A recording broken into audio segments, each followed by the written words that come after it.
아직 됐습니다. 음. 소리 나왔습니다. 대표님 이제 시작하시면 됩니다. 네. 여러분, 안녕하세요.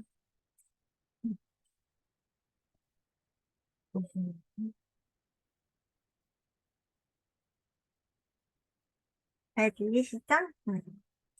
일단 두 번이나 미뤄져가지고 너무 죄송하고, 어, 오늘이 이제 마지막이잖아요. 그래서 오늘까지 한 내용을 가지고 제가 전자책에 반영을 해서, 일단 목표는 수요일까지 전자책 다 업데이트 해가지고 여러분들한테 배포하려고 이제 잠정적으로 스스로 목표를 세웠는데, 아무리 늦어도 연휴 기간 안에는 또 여러분들 연휴 때 쉬면서 책 읽으시면 좋으니까 제가 최대한 빨리 해가지고 전자책은 보내드리는 걸로 하고요.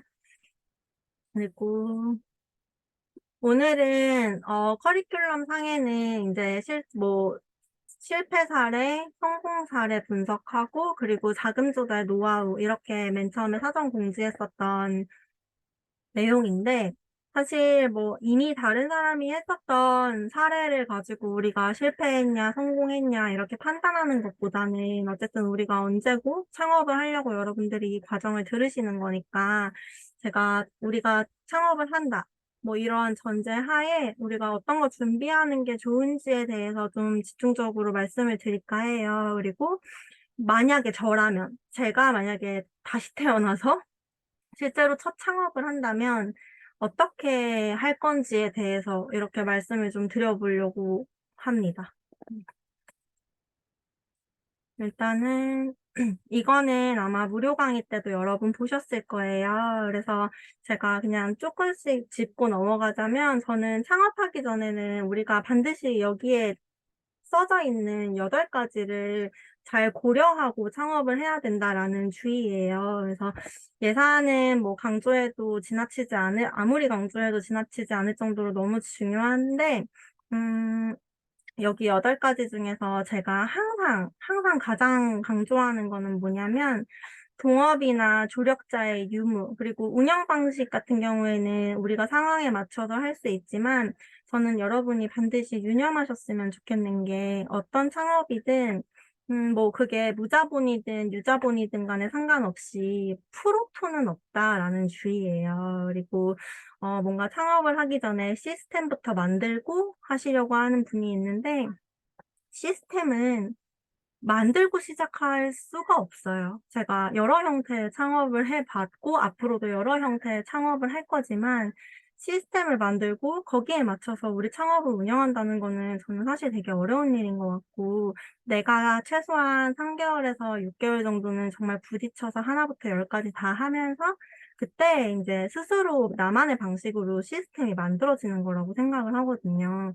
저도 지금은 이제 직원이 없이 어느 정도 이제 알아서 돌아가게끔 나름의 시스템이 갖춰졌는데 제가 이 다순이 와플이라는 거를 가지고 지금처럼 시스템을 갖추는데 어, 꼬박 2년이 걸린 것 같아요. 물론 그 안에서 진짜 엄청 많은 사람들이 왔다 갔다 하고 되게 엄청 많은 일들이 있었기 때문에 저한테 맞는 방법을 찾아서 지금에서야 이렇게 됐고, 그리고 이 시스템조차 완벽하지는 않고 상황에 맞춰진 거라고 생각을 하거든요. 그래서 완벽한 시스템, 뭐 완벽한 직원, 완벽한 체계 이런 거는 없고 그냥 내가 직접 다 부딪혀보고 나한테 맞는 방법을 찾아 나가는 과정이다라고 생각을 하시면 좋을 것 같고 너무 뭐 다른 직원한테 위임을 한다거나 뭐 위임, 레버리지 이런 말 저 되게 싫어하거든요. 그래서 그런 거에 너무 꽂혀서 매몰되면 여러분이 막 급성장한다거나 아니면 되게 밀도 있는 경험을 하는데 방해 요소만 되니까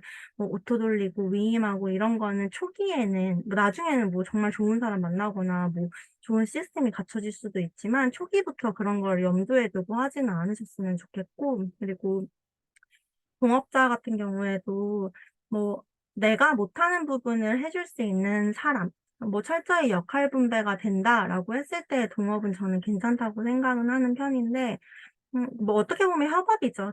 동업이라기보다는. 근데 좀 둘이 돈이 섞인다거나, 이렇게 뭐 여기에서 번 돈을 가지고 우리가 반드시 생계를 이어가야 된다거나, 이런 거라면 저는 돈이 섞이고 이런 동업은 안 하셨으면 좋겠어요. 그냥 내가 어느 정도 갖춘 다음에 내가 못하는 부분을 할 수 있는 사람과 협업을 해서 서로 인제 본업이 있는 상태에서 협업으로 제2의 수익을 창출한다거나 이런 식으로 사업을 전개해 나가시는 게 많은 스트레스를 안 받고 그리고 내가 좀 더 성장할 수 있는 데 발목을 잡히지 않으니까 이런 부분을 좀 유념을 하셨으면 좋겠고요. 그리고 저는 항상 강점이랑 성향이랑 관련 경험을 되게 강조하는 편이에요.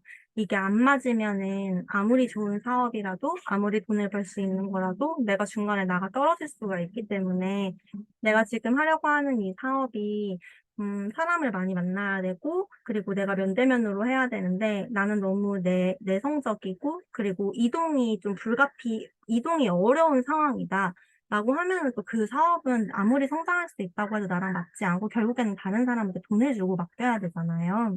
그리고 뭐 나는 뭐 굉장히 외향적인데 내 사업은 한 곳에 처박혀서 뭐 들어오는 주문만 처리하고 되게 뭔가 1차원적인 일을 해야 되는 사업이다라고 하면은 중간에 소위 말하는 현타가 올 수도 있는 거고 내가 하려고 하는 사업이 이 사업이 수익을 발생시키는 수단 그냥 뭐 간단하게 뭐 무인 매장이라고 그냥 무인 매장이라고 그 아이템만 보지 말고 그 아이템이 실제로 수익을 발생시키는 그 과정이 어떤지도 한번 같이 생각을 해 주셨으면 좋겠어요. 뭐 카페를 하면 카페에서 물건도 팔지만 클래스도 할 수 있고 뭐 여기서 내가 뭐 배달도 할 수 있는 거고 한데 이 카페가 수익을 발생시키는 그 과정이 내 성향이나 내가 그리고 생각했던 거랑은 좀 다른 거 뭐 예를 들어서 저번에도 말씀드렸을 수도 있는데 나는 카페를 하면서 뭐 독립 출판물들을 모아서 그냥 소소하게 음 그런 독립 출판물을 파는 조용한 카페를 운영을 하고 싶다라고 저희가 인제 목표를 세웠다고 가정을 해 볼게요. 근데 보통 그런 사업을 하고 싶어 하시는 분들은 좀 내성적인 분들이 많으세요. 그래서 조용하게 그냥 '내가 원래 카페 차리고 싶었는데 이렇게 독립출판물도 팔고 하면 얼마나 좋을까.'라고 생각을 하시는데 사실상 그 독립출판물을 파는 작은 카페가 수익을 내려면은 거기 카페를 공간 대여도 해야 되고 또 손님들한테 물건도 음료도 팔아야 되고 디저트도 팔아야 되고 또 그런 출판물들 소싱도 해야 되고 거기에서 많은 만남과 응대와 이런 다른 마케팅적인 부분이 같이 이루어져야 돼서 정말 내향적인 사업은 아니거든요. 그래서 그 사업 카테고리에만 너무 집중을 하지 마시고 '이 사업이 돈을 벌려면 어떤 일을 해야 되지? 그러면 그 사업이 돈을 버는 그 과정이 내가 생각하는 거랑 맞는지 그리고 내 성향이랑 맞는지 이런 것도 좀 같이 생각을 하셨으면 좋겠고 또 이제 관련 경험 같은 경우에는 우리가 어디 가서 지금 알바를 하기는 좀 어렵잖아요. 그리고 사실상 알바를 한다고 해도 그 알바를 통해서 우리가 알 수 있는 거는 거의 없다고 생각하시면 돼요. 알바생은 그냥 좀 사용자가 하라는 대로 우리가 인제 고용이 되어서 그냥 소비가 되는 입장이기 때문에 뭐 운영이라든가 전반적인 거는 알 수 없어서 저는 인제 내가 하고자 하는 사업이 있으면은 그 아프니까 사장이다 카페 들어가서 그 관련 카테고리가 굉장히 많아요 거기. 거기 들어가서 실제로 그 업을 하고 있는 사람들이 어떤 고충을 겪고 있는지, 실제로 내가 생각한 거랑은 다르게 저기가 판매가 잘 되는지, 그리고 판매가 만약에 안 되는 사람들이 뭐 물론 글을 많이 쓰시긴 하지만 안 된다면 어떤 이유로 저 사람들이 어려움을 겪고 있는지, 그리고 그 어려움을 겪고 있다는 그 사유가 나는 극복 가능한 건지, 내가 만약에 저걸 한다면은 '저런 일은 이렇게 극복할 수 있을 것 같다.'라는 판단이 드는지 이렇게 관련해서 시뮬레이션 해 보셨으면 좋겠고 그리고 그 어 아프니까 하다이다 거기 카페에 들어가서 내가 하려고 하는 사업 카테고리에 들어가셔서 한 10 페이지 이상은 정말 정독해 보셨으면 좋겠어요. 거기 갖가지 사람들이 다 글을 올리는데 잘 되는 사람들은 글을 쓰는 빈도가 좀 낮기는 하지만 안 되시는 분들은 거기 정말 글 많이 쓰거든요. 그래서 근데 또 그렇기 때문에 정말 현실의 소리를 들을 수 있는 카페라고 생각해요. 그래서 저는 그 카페를 되게 좋아하기도 하고 그리고 항상 그거를 보면서, 아, 나는 저런 걸 좀 조심해야겠다. 그리고 우리 점주님들일 수도 있으니까, 우리 점주님들은 어떻게 극복할 수 있게 해줄까? 이런 것들을 되게 많이 생각하는 편이어서 여러분들도 거기 카페 자주 들어가시면서 해당 산업의 문제점이나 그리고 극복 가능한 부분들을 많이 공부해 보셨으면 좋겠어요. 잠깐만요. 그 집 밖에 비 엄청 많이 와가지고.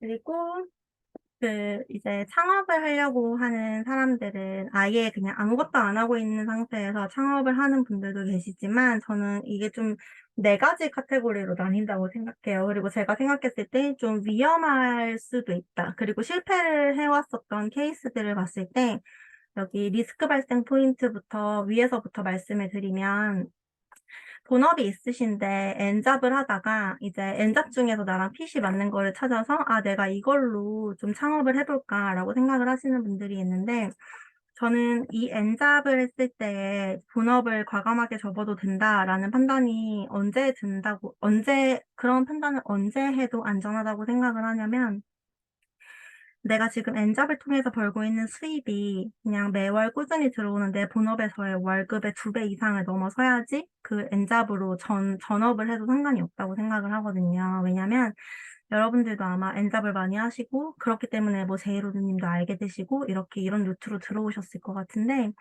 엔잡이라는 게 사실상 우리가 본업을 하면서 접근이 쉬웠고, 그리고 접근을 하면서 이렇게 약간 단타 치듯이 수익을 발생시키는 것들이었잖아요. 그렇기 때문에 뭔가 이게 계속 지속 가능할 수 있다라는 확률이 되게 낮아요. 그리고 항상 이제 하방을 지지하는 현금 흐름이 있어야 되는데, 내가 이게 없어도 상관이 없다라고 가려면은, 본업에서 받고 있는 월급 2배 이상을 무조건 넘어서고, 그리고 내가 엔잡에서 발생하는 이 금액이 3개월 이상 지속 가능하다는 판단이 들었을 때 전업을 하셔야지, 안 그러면은 막상 그만뒀는데 이거 유지 안 되고 계속 지속 가능하지 않아가지고 현금흐름 없어가지고 힘들어하시는 분들 되게 많거든요. 그래서 여러분들이 지금 내가 엔잡을 하고 있는데, 그리고, 저는 엔잡이 재밌는 이유는 우리가 시험 공부할 때 다른 거 하면 되게 재밌잖아요. 그래서 그런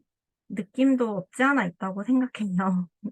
그래서 저는 뭔가 이제 엔잡 많이 하시면서 이제 본업을 퇴사를 할까 말까 고민하시는 분들 계시면은 그냥 퇴사하지 말고 끝까지 다니라고 하는 주의이기도 하고, 또 여러분이 이제 내가 이제 전업해가지고 이거를 하면 어떨까라는 생각이 드실 때는 내가 월급의 2배 이상을 벌고 있는지, 그리고 3개월 이상 지속 가능한지, 그리고 내가 만약에 3개월 이후에 지속 가능하지 않다고 해도 그 이후에 수입이 끊기고 나서 3개월에서 6개월 정도 버틸 현금, 그 현금의 기준은 매월 내 월급 곱하기 3에서 6 정도 했을 때 내가 그 정도 현금 모았는지 괜찮은지 이런 것도 좀 고려하셨으면 좋겠고, 그리고 이제 개인 매장을 하시다가 프랜차이즈화 하려고 하시는 분들 많이 계세요. 그리고 실제로 저희도 개인 장사 잘하고 계신데 프랜차이즈를 하시려고 문의를 주시는 분들을 대상으로 같이 그런 브랜드를 만들어 나가는 일도 제가 하고 있는데, 내가 지금 개인 매장을 너무 잘하고 있고 장사가 잘 돼서 프랜차이즈 문의가 들어온다라고 했을 때 몇 가지 고려하셨으면 좋겠는 게 있는데, 프랜차이즈를 해서 가맹을 내준다는 게 사실 되게 쉬운 일은 아니에요. 왜냐면은 그 사람의 생계, 그리고 우리가 프랜차이즈화 하면서 가맹계약이라는 거를 하잖아요. 근데 그 가맹계약을 할 때 적지 않은 돈을 받기 때문에 뭐 최소 뭐 가맹비 330만 원, 뭐 교육비 220만 원 이렇게 보통 출발을 많이 하는데 그 정도 돈을 받고 그 사람의 생계, 그리고 그 사람이 쓴 돈만큼의 리턴을 우리가 줘야 되는 책임감을 가져야 되고요. 그리고 프랜차이즈도 종류가 좀 여러 개인 것 같아요. 제가 프랜차이즈 사업을 하면서 1년에서 1년 정도 지났을 때 갑자기 좀 헷갈리기 시작하더라고요. 내가 지금 하고 있는 이 사업이, 어, 뭐 출발이야. 나도 이만큼 어려웠으니까 당신도 어려울 거니 내가 도와주겠다 였지만 이게 뭔가 가맹점이 늘어나고 회사가 되면서 나는 지금 프랜차이즈로 돈을 벌어서 여기에서 정점을 찍을 건가? 아니면은 이게 내 다음으로 이어지는 그냥 내 레퍼런스 중에 하나인가? 아니면 내가 지금 이 프랜차이즈를 하면서 유통 수익을 얻어서 유통으로 내가 빠질 거냐? 이 세 가지에서 저는 좀 고민을 많이 했었어요. 그리고 프랜차이즈가 돈을 버는 구조는 맨 처음에 점주한테 가맹 계약을 하면서 가맹비, 교육비, 일시 수익이 발생하고, 그리고 뭐 인테리어를 해야 되는 업종이라면 인테리어 수익, 그리고 기계에서 마진을 붙여서 기계를 납품하는 수익, 이게 처음에 일시 수익 정도일 것 같고, 그 다음은 뭐 매월 발생하는 물류 수익이나 로열티인데, 사실 이 모든 걸 다 받으면 좋겠지만, 요즘에는 이거 다 받으려면은 정말 뭐 아예 메이저 브랜드들 아니고서는 이거 다 받기도 어렵고, 그리고 다 받으려면은 우리가 그만큼 제공해야 되는 가치도 되게 많거든요. 그래서 내가 만약에 지금 이 개인으로 프랜차이즈화를 고려한다고 하면은 저는 목표를 좀 정확하게 설정했으면 좋겠어요. 내가 처음에 이거 나 프랜차이즈로 돈 완전 많이 벌어가지고 그냥 엑시트하고 끝낼 거다라고 하면은 초반에 가맹비, 교육비, 그리고 세팅하는 데 들어가는 비용에 저는 좀 힘을 줄 것 같고, 그리고 그다음에 내가 '아 이거는 나는 좀 꾸준히 늘려가면서 내가 다음으로 갈 수 있는 레퍼런스로 만들 거다.'라고 하면은 그 초반에 들어가는 비용은 조금 포기하고 대신에 꾸준히 납품할 수 있는 그 전용 상품이라고 하는데요. 제가 점주님들한테 와플 믹스나 그리고 뭐 원두 이런 것들을 납품하는 거, 이런 물류 수익에 좀 힘을 줄 것 같고, 그리고 이것도 저것도 아니고 '나는 그냥 유통만 하고 싶어 나중에.' 이러면은 내가 이 점주님들한테 납품할 수 있는 물건의 개수, 그리고 그 물건을 납품했을 때 나한테 리스크가 있는지 없는지, 그 리스크는 내가 AS를 감당을 해야 되냐 아니면은 뭐 변질의 위험이 있냐, 이런 것들 다 체크해 가지고 변질의 위험 없고, 그리고 상온 보관 가능하고 AS 리스크 없는 거, 그런 물품들만 다 찾아 가지고 저는 세팅을 할 것 같아요. 그래서 그리고 프랜차이즈화를 할 때 가장 중요한 건 본점이 프랜차이즈는 어쨌든 본점을 보고 들어오기 때문에 본점이 꾸준히 장사가 잘 돼야 되고, 그리고 본점도 유지가 좀 되어야 되는데, 내가 이 내 매장 유지와 그리고 프랜차이즈를 했을 때 이 가맹 사업 사이에서 음 균형을 잘 지킬 수 있는지, 이런 것도 미리 사전에 대비를 하셔야 되고, 만약에 프랜차이즈화를 하면 본점의 매출이 내가 없을 때 떨어지는 거는 좀 피할 수가 없어요. 그래서 그렇게 됐을 때 내가 이 가맹 사업에 매진을 하는 동안 본점의 매출이 떨어져도 내 삶에 지장이 있는지 없는지, 이런 것들도 저는 같이 꼭 고려를 해 보셨으면 좋겠고, 프랜차이즈라는 단어가 주는 멋짐이 좀 있는 것 같아요, 제가 봤을 때는.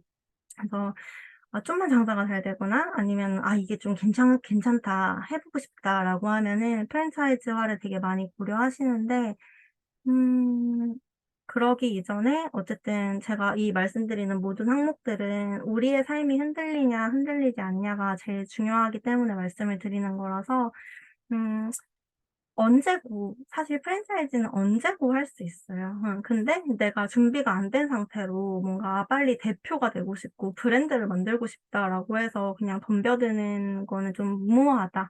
그래서 내가 이 프랜차이즈를 해서 그다음으로 갈 때 어떤 방향으로 나는 보여지고 싶은지, 이런 것들도 좀 같이 고려를 해 주셨으면 좋겠고요. 그리고 온라인을 하고 있는데 오프라인 쇼룸을 차리고 싶어. 그리고 내가 오프라인 매장을 하고 있는데 우리 매장에서 파는 거를 온라인으로 판매하고 싶어. 이제 여기에서 온라인 하시는 분들은 오프라인이 가고 싶고, 오프라인 하시는 분들은 온라인 판매가 되게 하고 싶으셔 가지고 건드리시는 경우가 많은데, 이것도 마찬가지예요. 그렇게 했을 때 이거는 결국에는 부수적인 수익을 얻기 위함이지 내가 전업을 하려고 하는 게 아니라는 거를 항상 염두에 두시고, 결국에는 내 본질이 흔들리지 않는 선에서 내가 뭐 체력 안배라든지 인력 분배라든지 이런 거 할 수 있나, 그리고 가능한 범위 안에서 도전을 좀 하셨으면 좋겠고요. 뭐든 좀 천천히 그냥 하셨으면 좋겠고, 한 번에 세팅한다고 해서 한 번에 막 빵 터지고 이런 시기는 저는 지금 많이 지난 것 같아요. 그래서 여러분들이 그거 고려하실 때 그냥 두 개 다 잘 되면 좋지만, 어쨌든 그리고 직원한테 시켜도 좋지만, 그냥 내가 혼자 다 한다고 했을 때 지금 내 삶에 무리가 없나, 그리고 비용적인 부분에서 부담이 되는지 안 되는지, 특히 온라인에서 오프라인 같이 하시는 분들한테 저는 이거 진짜 꼭, 왜냐면 오프라인에서 온라인 갈 때는 돈이 많이 드는 건 아니니까 그냥 팔로 개척의 느낌인 거지. 근데 뭐 온라인 하시던 분들이 갑자기 사무실을 낸다던가 아니면은 뭐 어떤 물건을 판매하시는데 쇼룸을 만든다던가 이런 식으로 이제 여태까지 벌었던 돈 다 거기 투자해서 탕진하시는 분들 되게 많이 봤거든요. 그래서 그랬을 때 내 비용적인 부담, 내가 여태까지, 그리고 그거를 함으로 인해서 내가 음 만족할 만한 수익을 얻을 수 있는지 꼭 시뮬레이션을 돌려보셨으면 좋겠어요. 그리고 1호점 잘하시는 분들이 이제 뭐 2호점, 3호점 이렇게 확장을 많이 하시는데요. 저는 제 주변에서는 뭐 저 했던 파티룸 말고는 솔직히 1호점 해 가지고 2호점으로 늘렸을 때 만족한다거나 아니면은 잘 되신 케이스를 많이 못 봤어요.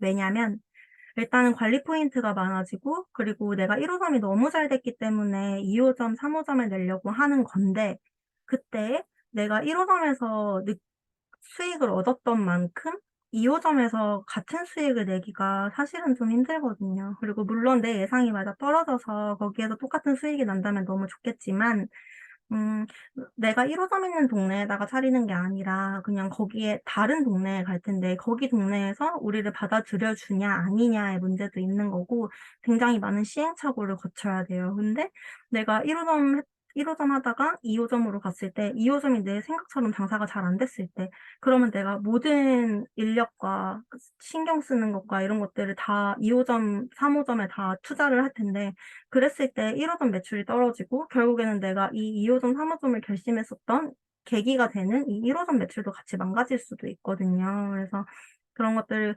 뭔가 '내가 2호점을 내고 빨리 3호점을 내고 얼른 확장하고 싶다.'라고 하시 결정을 하실 때에, 마찬가지로 첫 창업을 할 때랑 똑같이 마찬가지로 내가 돈을 여기서 한 푼도 못 벌어도 버틸 수 있는지, 그리고 이 2호점이 망해도 나한테 타격이 없는지, 내가 1호점을 잘 유지할 수 있는 환경이 되는지, 이런 것들 다 같이 고려를 해 주셨으면 좋겠어요. 왜냐하면은 너무 원래 거 잘하고 있다가 가지치기 하면서 잘못된 케이스를 너무 많이 봐 가지고 제가 항상 이거는 조심스럽게 말씀을 드리고요. 그리고 우리가 처음에 창업을 할 때 이제 세상에 되게 많은 브랜드들이 있잖아요. 그래서 예를 들어서 뭐 무인 아이스크림도 마찬가지고, 프랜차이즈 박람회를 한번 가 보셨었던 분들이 계실지 모르겠지만 거기 가면 생전 듣도 보도 못한 브랜드들이 되게 많아요. 제가 얼마 전에 용인을 가다가 SNS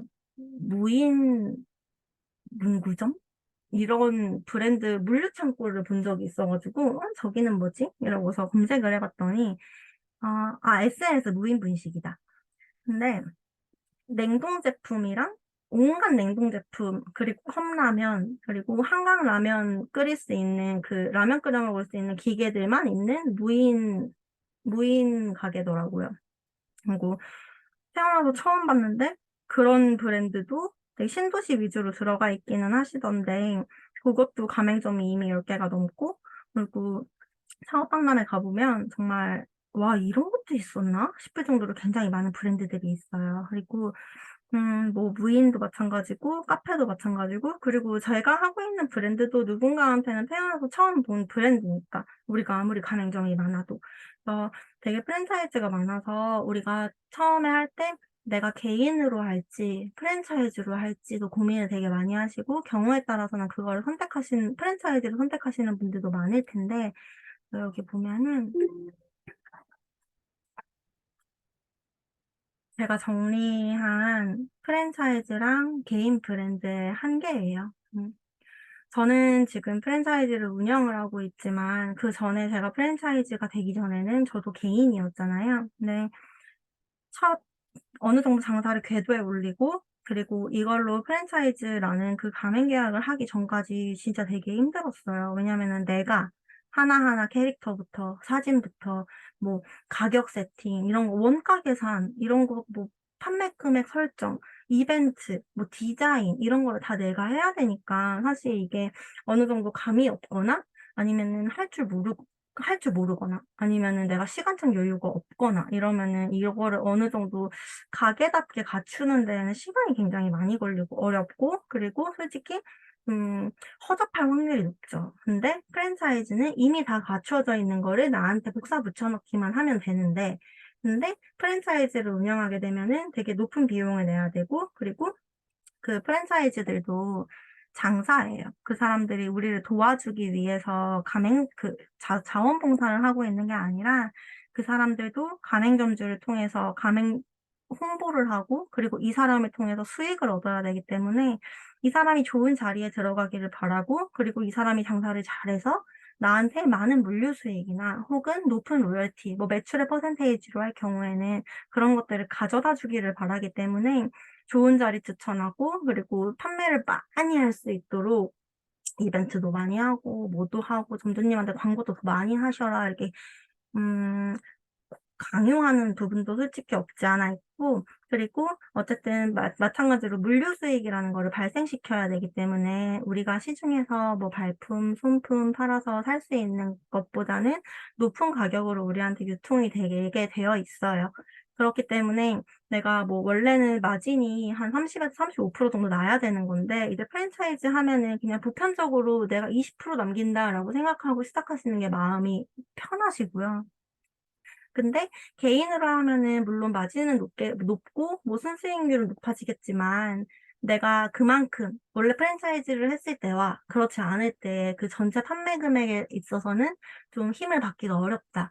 그래서 저는 제가 만약에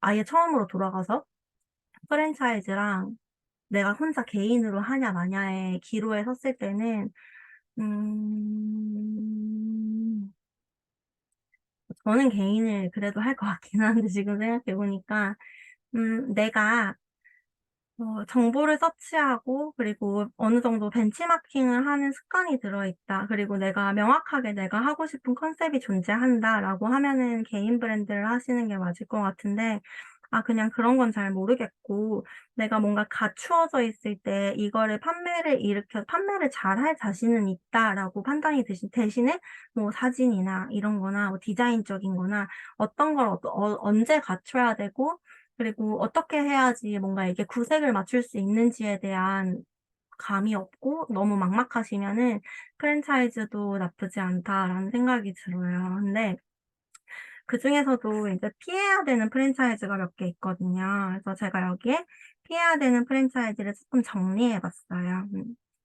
일단 가맹점이 지나치게 많거나 적은 회사의 경우에는, 뭐 가맹점이 적으면은 당연히 그 본사가 가맹 사업을 한 지가 얼마 안 됐거나, 가맹 사업을 한 지 오래됐는데도 가맹점 수가 적은 거는 그 회사가 경쟁력이 없는 거겠죠. 그리고 경쟁력이 없거나 혹은 있었다 한들 폐업이 너무 많고, 그리고 가맹점이 지나치게 많은 곳은 일단 그 프랜차이즈는 구역별로 키로수별로 들어갈 수 있는 점포의 수가 좀 한정되어 있어요. 그래서 '전국에 다 들어간다.'라고 했을 때 진짜 빈틈없이 500 미터 간격으로 들어간다고 했을 때 맥스가 1,200 개에서 1,300개 정도라고 하거든요. 근데 그럴 경우에는 이미 있는 매장을 우리가 많은 권리금을 주고 양도양수를 하거나, 아니면은 들어간다 한들 뭔가 만족할 만한 매출이 일어날 수 있는 반경을 보장받지 못할 확률이 되게 높아요. 보통 우리가 배달도 해야 되기 때문에 저는 한 가맹점당 그래도 2kg까지는 가져가야 된다라는 생각을 하고 있는데, 보통 가맹점이 지나치게 많은 곳들은 500 미터 간격으로 개설을 해 줘요. 그래서 500 미터 간격으로 개설을 해 주고, 그거는 홀 매장 기준 직선거리 500 미터 개설이고, 배달은 자율 경쟁을 시켜요. 그리고 사실상 가맹거래 계약을 할 때 그 배달 반경에 대해서는 법적으로 제지하거나 우리가 따지거나 할 수 있는 그런 명분이 없기 때문에 배달은 무한 경쟁해야 되고, 그래서 가맹점이 너무 많으면 내가 지금 '가맹점이 많다.'라는 거는 그 브랜드 가치가 굉장히 높다는 거기 때문에 많은 가맹비 교육비를 지불하고 들어감에도 불구하고 뭔가 보장받는 매출이 없을 수도 있고, 그리고 가맹점이 적은 회사는 본사가 튼튼하지 않아서 언제고 없어질 수 있고, 그리고 저도 본사를 운영해 보니까 회사에 돈이 많이 없으면 점주님한테 해줄 수 있는 게 많이 없어요. 음 마케팅도 때에 따라서 해 줘야 되고 아니면 뭐 매장이 판매가 좀 부진해요. 그러면 뭐 물품을 무상으로 지원하면서 점주님이 이벤트라도 한 번 더 하실 수 있도록 지원을 해 줘야 되는데 가맹점이 적으면 매월 들어오는 수익 자체가 작다 보니까 점주님들한테 리턴해 줄 수 있는 것도 많이 없고 그러다 보니까 점점 뭐 점주님들한테 양보를 많이 하게 되는 악순환이 벌어지더라고요. 그래서 그냥 어느 정도 적당한 너무 많거나 적지 않은 프랜차이즈 선택하시면은 좋고 그리고 막 우리 광고 보다 보면은 그런 거 있어요. 저는 그 타코야키 브랜드의 광고에서 좀 많이 봤었는데 그런 거를 뭐 그러니까 원가율이 아니라 마진율을 실제 남는 금액을 얘기하는 거죠. 1,000,000원 벌었을 때 뭐 360만 원 남는다. 이런 식으로 뭐 30% 40% 이렇게 얘기를 하는 이게 사실은 1,000,000원 버는데 350만 원이면 적게 남는 거 아니야?"라고 하겠지만 사실 그렇지 않거든요. 왜냐하면 우리 인건비도 들어가야 되기 때문에. 근데 높은 마진율 경우에 따라서는 뭐 50% 남는다 이렇게 얘기하시는 데도 많은데 실제로 운영해 보면 그냥 20에서 25% 정도 남으면은 잘 남는 거예요. 근데 그런 말도 안 되는 마진율을 가지고 얘기하는 그런 회사는 저는 일단 걸러야 된다고 생각하고요. 그리고 일시적으로 계약을 할 때 받는 금액은 가맹비, 교육비 그리고 뭐 물류이행 보증금이라는 게 있어요. 근데 이 물류이행 보증금이라고 하는 거는 뭐 이제 식자재를 써야 되는 경우에는 뭐 동원원푸드를 쓴다거나 뭐 CJ를 쓴다거나 삼성을 쓴다거나 이렇게 물류회사를 끼는 경우가 많은데 그 물류회사를 사용할 수 있도록 해 준다라는 명분하에 이제 물류이행 보증금을 받는 경우가 있고 이게 보통 한 200만 원에서 300만 원 선이에요. 근데 가맹비랑 교육비는 돌려받지 못하는 금액이지만 이 물류이행 보증금 자체는 이제 계약상으로는 나중에 돌려받을 수 있는 금액인 건 맞거든요. 근데 제가 운영을 해 보니까 이 물류이행 보증금이라는 게 사실은 필요가 없어요. 왜냐면 그런 뭐 동원홈푸드나 CJ나 이런 곳에 아이디 개설을 할 때 그 물류회사에서 본사로부터 돈을 달라고 하는 경우는 없거든요. 왜냐하면 어차피 물류로 판매 수익이 날 거니까. 그냥 이 물류이행 보증금은 명분 자체는 점주님이 이 물류 대금을 납부하지 못하셨을 때에 사용되는 보증금이다라고 하지만 보통 거의 선입금으로 이루어지거나 아니면은 점주님의 신용으로 여신이 개설되기 때문에 본사가 이 보증금을 가지고 점주님의 물류에 기여하는 바는 없어서 저는 솔직히 말하면 이 물류이행 보증금을 받는 회사는 그냥 좀 '돈을 미리 땡겨 놓는다.'라고 생각을 하고 그 돈이 사용될 거라고 생각을 하거든요. 그래서 저 회사가 물류이행 보증금을 특히 강조하는 회사는 저는 그냥 걸러야 된다고 생각해요. 가난한 회사. 그리고 내가 나중에 이 물류이행 보증금을 돌려받는 시점은 계약 종료 이후이기 때문에 그때 내가 계약을 종료했을 때 위약금이 발생할 수도 있는 거고 어떤 이슈가 발생할 수도 있잖아요. 그때 이 물류이행 보증금을 담보로 내 위약금을 책정해서 가져간다든가 그 돈을 못 깨끗하게 적시에 못 돌려받을 확률이 높다고 저는 생각을 해요. 그래서 물류이행 보증금을 강조하는 회사는 피해야 되고 그리고 뭐 가맹비, 교육비, 로열티 전부 다 무료입니다. 뭐 요즘에 광고 많이 보실 텐데 뭐 융무 이런 식으로 해 가지고 뭐 전부 다 무료다라고 하는데 제가 앞서 말했듯이 프랜차이 우리도 마찬가지고 우리도 지금 장사를 하고 있고 저는 강사도 정보를 제공하지만 저도 마찬가지예요. 돈 벌려고 하는 건데 그 사람들이 뭐 사회적 기업도 아니고 자기도 다 장사를 하는데 결국에 저런 것들을 다 무료로 해 줘서 가맹점을 다 땡긴다는 건 가맹점이 많이 생겼을 때 저 사람들한테 실이익이 있다는 거잖아요. 그거는 결국에는 우리한테 물류 비용으로 전가될 확률이 높아서 극악의 마진율이 될 확률이 높아요. 그래서 음 저는 줄 건 주고 받을 거는 정확하게 받는 게 그냥 되게 클린한 거라고 생각을 하고 그래서 그냥 전체를 다 처음에 인제 초기 진입할 때는 '와 전부 다 무료로 해 주니까 내가 처음에 들어가는 비용이 없구나. 너무 좋다.'라고 하는데 그렇게 해서 가맹점을 양산해서 하나만 얻어 걸리라는 느낌으로 관리를 잘 안 해 주거나 아니면은 물류 마진을 많이 붙인다거나 결국에는 인제 내 회사의 규모를 키워서 exit을 하고 나가거나 그렇게 exit을 했을 때는 그다음에 그 규모가 커져 있는 회사를 인계받는 거는 사모펀드의 확률이 되게 높거든요. 근데 사모펀드에다가 매각이 된 회사들이 몇 개 있죠. 뭐 거의 다 사모펀드에서 가져가기는 하는데 뭐 맘스터치도 일례로 사모펀드에서 가지고 갔는데 사모펀드는 정말로 이익을 추구하는 곳이어서 안 그래도 안 좋은 점주님 마진율을 가지고 점주를 엄청 옥죄어요. 돈을 벌어야 되니까. 그래서 그런 안 좋은 일이 벌어질 수도 있고 그냥 공격적으로 가맹점을 늘리는 회사들을 보고 있으면 저 사람들이 왜 저러는지를 한번 같이 생각을 해 보면은 되게 좋을 것 같아요. 그리고 보통 그렇게 했을 때 한 명이 자기 본점 가게를 장사를 잘해서 어느 정도 뭐 인지도가 쌓이고 거기에서 가맹 전환이 자연스럽게 또 한 번에 폭발적으로 늘어나는 데는 사실은 별로 없고 아예 정말 느낌상 선수들끼리 모여 가지고 아예 기획해서 만들어진 브랜드. 그래서 공격적으로 전부 다 무료해서 가맹점 싹 늘리고 기업 매출액 늘려서 팔아버리는 경우가 되게 많기 때문에 여러분들이 그런 걸 봤을 때 좀 주의하셨으면 좋겠고 그리고 예전에는 프랜차이즈가 가게만 있으면은 다 할 수 있었어요. 그냥 뭐 영업을 얼마나 했든지 말든지. 근데 그때 제가 항상 얘기했던 거는 그 프랜차이즈를 선택할 때 저 회사가 본인들이 직접 운영하는 매장이 있는지 없는지를 좀 주의해서 보셔라라고 했었거든요. 왜냐면 가게를 직접 운영을 해 본 경험이 있어야지만 사계절을 겪으면서 뭐 우리가 명절도 있을 거고 장마철도 있을 거고 날씨를 좀 타잖아요. 이럴 때 그 사계절에 그 사람들이 본점을 운영하면서 겪으면서 '아 이때는 우리가 이런 거를 보완해야겠구나. 실제로 매장을 운영한다는 게 이렇게 힘든 일이구나.'라고 점주 마음을 좀 헤아려 줄 수가 있는데 예전에는 진짜 가게만 띡 차려 놓고 가맹 사업하면서 점주 마음 아예 모르는 회사도 정말 많았고 그래서 "아 이 사계절을 겪어 본 회사와 가맹 계약을 하셔야 된다."라고 말을 했는데 이제 그런 안 좋은 케이스들이 많다 보니까 법으로 바뀌었어요. 이제 직영점 운영 기간이 1년 이상이 되어야지만 이제 가맹 계약서 프랜차이즈를 할 수가 있도록 바뀌었는데 뭐 물론 뭐 거기에 따른 편법이 있기는 하지만 법적으로는 1년 이상을 운영을 해야 가맹 계약을 할 수가 있거든요.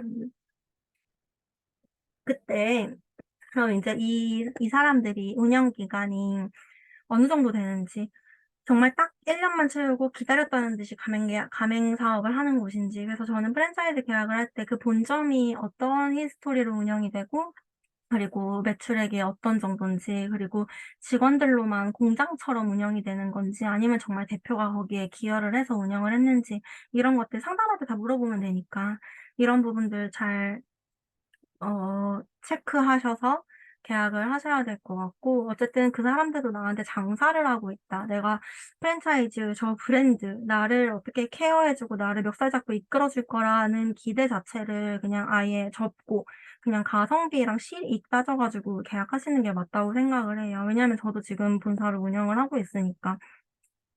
그리고 이제 가맹점이 10 개가 넘어가면은 이제 정보공개서라는 거를 만들어야 돼요. 근데 가맹계약서랑 별개로 가맹거래사를 통해서 정보공개서를 만들어야 되는데 사실 이제 10개 이전에도 정보공개서를 만들어서 정보공개서라 함은 우리가 지금 계약한 이 매장 가맹점들이 몇 평에서 얼마의 매출을 내고 있고 지금 어디에 소재하고 있는지 이런 것들을 정보를 정말 이제 본사의 정보와 가맹점의 정보를 공개하는 서류인데 10개 이전에는 법적으로 막 강제하지는 않아요. 그렇지만 10 개가 넘어가는 회사들은 이런 거를 제공해야 되고 그리고 내가 가맹 계약서를 작성하기 14일 전에 우편이든 대면이든 이메일이든 정보공개서를 먼저 제공을 해서 이 사람이 우리 회사와 그리고 우리 가맹점의 정보를 인지했는지에 대한 사인을 받고 거래 계약서를 작성하는 게 정석이거든요. 근데 이러한 것들 그냥 음 단어를 뭐라고 해야 되지?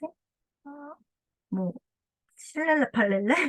아무튼 그냥 그런 거 막 말로 해 가지고 넘기고 제공 안 하고 그냥 맹목적으로 계약만 추구한다거나 이런 식으로 하려고 하는 특히 대표가 직접 계약하는 곳들은 그나마 괜찮은데 영업사원, 슈퍼바이저 이런 사람들이 계약 전면에 나서서 도장만 들고 와서 계약하는 이런 데들은 특히 더 체크하셔야 돼요. 왜냐면 대표가 계약하는 데들은 그래도 그 책임감이라는 게 나름 있어 가지고 자기 얼굴에 침 뱉기니까 이런 실수를 많이 그런 아까 그런 실수를 많이 안 하는데 영업사원 그리고 뭐 컨설팅 업체를 끼고 하는 곳들 아니면은 뭐 슈퍼바이저 보내 가지고 직원이 그냥 하는 데들은 그 사람 그만두고 그리고 컨설팅 업체랑 계약 종료하면은 책임 소지 없거든요. 그래서 그리고 그 사람들은 그 계약이 본인들의 실적이 되고 본인들의 돈벌이가 되니까 그냥 막 맹목적으로 계약을 하려고 하는데 그러면 이제 그런 궁금증이 들 수도 있잖아요. 정보공개서를 그럼 제공하지 않았으면은 공정거래를 위반한 건데 그러면 책임을 물을 수 있지 않나요? 라고 생각하실 수도 있어요. '내가 이거 그러면 따질 거야. 정보공개서 제공 안 해 가지고 내가 잘못 판단을 내려서 가맹 계약을 해서 내 돈을 날리게 만들었으니까 그러면은 책임지라고 할래요?'라고 생각하실 수가 있지만 저희는 법인 본사를 운영하는 입장에서 나름의 그 가맹거래에 특화된 변호사님한테 자문을 구하잖아요. 그러면 그 변호사님 말씀으로는 이래요. "변호사님, 저 정보공개 지금 이 지점에서 문제가 생겼는데요. 제가 정보공개서 제공 안 했어요. 어떡해요?" 이러면은 그 변호사님이 그때 이러셨어요. 사람이 살면서 무단횡단을 한번 한다고 해서 감옥에 가지는 않지 않냐. 그래서 정보공개서 한 번 제공하지 않은 거는 본사가 그냥 무단횡단 한 번 한 격이다. 문제가 안 된다. 뭐 그거 무단횡단 한 번 했다고 사람을 죽이진 않잖아요. 그냥 다음에 주의하면 된다. 이렇게 말씀하시거든요. 그리고 모든 가맹거래 계약서는 결국에 분쟁이 발생했을 때 그냥 본사가 다 이겨요. 점주님이 절대로 본사를 이길 수가 없는 구조이기 때문에 뭐 아주 뭐 특이하게 본사가 진짜 뭐 거의 사기에 가까운 행동을 했다거나 뭔가 큰 잘못을 하지 않는 이상은 가맹거래 계약서로 다툴 시에는 그냥 본사가 다 이기거든요. 그렇기 때문에 음 이 본사가 얼마나 탄탄한지 그리고 어떤 히스토리를 가지고 있는지 계약의 주체가 누구인지 그리고 나한테 필수적으로 제공해야 되는 정보를 다 줬는지 이런 것들을 다 체크하셔서 프랜차이즈도 계약을 하셔야 되고 이 프랜차이즈가 오래도록 살아남을 수 있는 프랜차이즈인지도 뭐 물론 그거 산업 자체는 누구나 뭐 쉽게 판단할 수는 없지만 그런 산업에 대한 공부도 같이 하셔 가지고 선택을 하셔야 큰 돈을 손해 보지 않으세요. 그 프랜차이즈 하면은 그냥 보통 1 억에서 1억 5천 날라간다고 생각하시면 되거든요. 그래서 그렇게 잘 살펴보셨으면 좋겠고 그리고 잠시만요.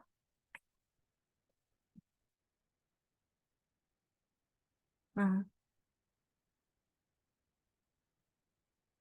우리가 사실은 제일 중요한 게 이거잖아요.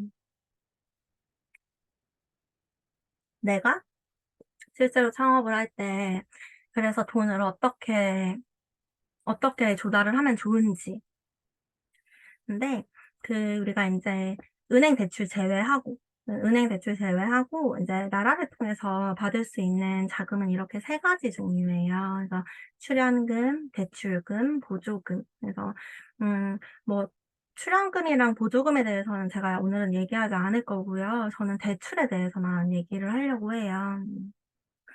우리가 보통 인제 처음에 내가 창업을 하려고 자금을 마련을 할 때 내가 지금 여태까지 모은 돈 그리고 은행 대출 받는 것만 생각을 하시는데 사실은 은행 요즘 금리가 너무 많이 올랐잖아요. 그래서 나라에서 받을 수 있는 대출을 미리 받아서 그걸로 저리로 운영하면서 나중에 진짜로 운영하면서 진짜 돈이 필요할 때가 많아요. 그래서 그럴 때 그냥 뭐랄까 뭐 은행 대출을 적절하게 이용을 하시고 하면 되는데 그 음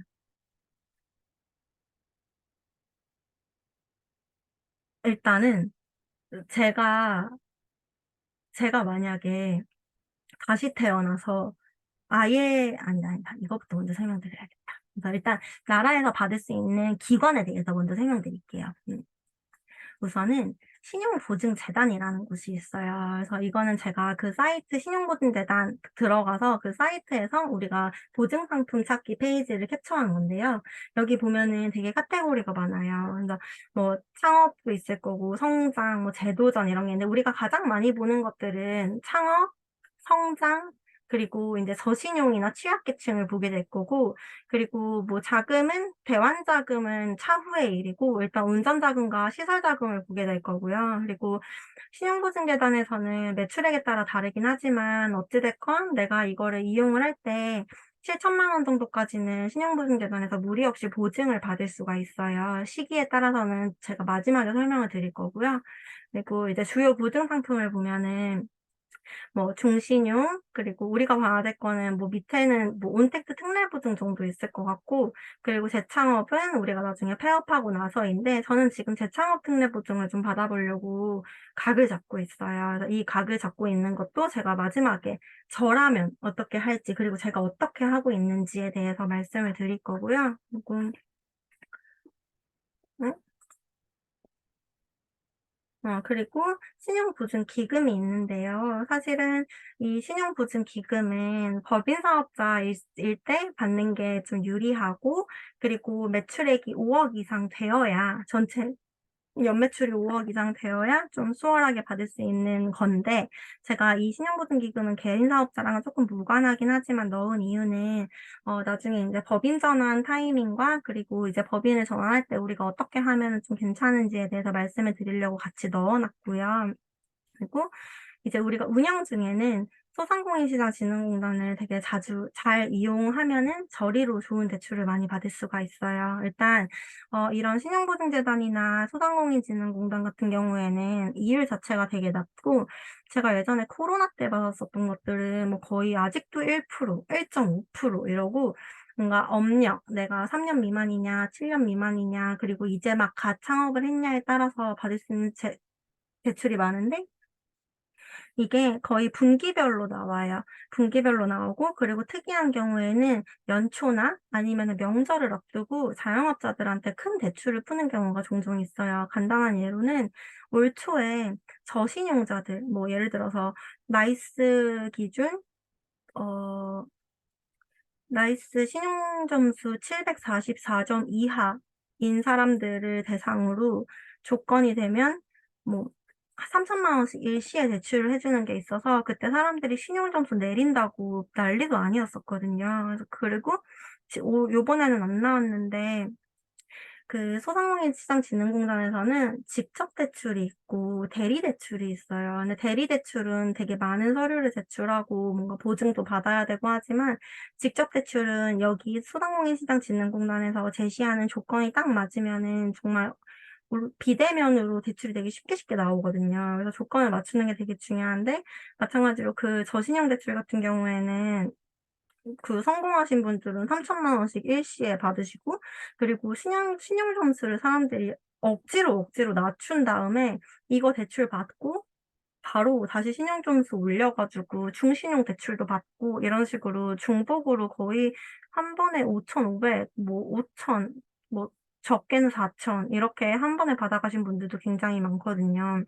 그래서 여기는 정말 소상공인들을 위한 대출이 많이 나와서 여기 분기별로 들어 가지고, 그리고 좀 수시로 보시면 좋아요. 그리고 그 아프니까 화상이다 카페 있잖아요, 여러분. 거기에다가 집대 이렇게 치면은 직접 대출 관련한 정보가 거의 대출 사이트처럼 많이 나와 가지고 그거 한번 쭉 읽어 보시면서 사람들이 어떻게 여기에서 돈을 땡겨가는지 수시로 공부해 보시는 것도 좋아요. 그리고 여기 있는 성장 촉진 자금, 스마트 자금 이런 것도 키워드로 검색해 보시면 이미 받으셨던 분들이 어떻게 서류를 준비했고 어떤 조건을 가지셨을 때 이 대출을 받았는지에 대해서 되게 자세하게 나오거든요. 그리고 이거는 제가 인제 창업을 한다. 우리가 창업을 했을 때 실제로 우리가 개인 사업자가 됐을 경우에는 우리는 직장에서 이제 뭐 4대 보험을 들어줘 가지고 거기에서 보험료도 나가고 뭐 대출을 받을 수 있는 자격 요건이 되지만, 내가 1인 사업자가 됐을 때는 내가 스스로 나한테 고용보험을 들어줄 수 있고, 그리고 특별산재라고 해서 나한테 산재보험을 들어줄 수가 있어요. 그래서 그렇게 하고 특별산재가 3개월 이상 유지가 된 상황에서는 이 근로복지넷이라는 곳에서 우리가 최대 2천만 원까지 대출 1%로 받을 수가 있거든요. 근데 이거는 내가 매출액이 1억 5천이 넘어간다거나 아니면은 내가 직원을 고용했다거나 하면, 그리고 내가 지금 발생하는 매출이 여기 보시면은 월 평균 소득 있잖아요. 296만 원. 뭐 이 사람들이 내가 얼마가 남는지를 계산해 주진 않으니까 그냥 전체 매출액이라고 했을 때 내가 이 분기에 난 매출액이 6개월로 나눴을 때 뭐 296만 원을 상회한다거나 이러기 전에 내가 퇴사하고 직원도 고용하기 전이고 뭐 일단 그 3개월 이상 이 특별산재를 유지했다는 조건 하에 유지했을 때 직원도 고용하기 전이고 그리고 소득도 여기에 안 미쳐.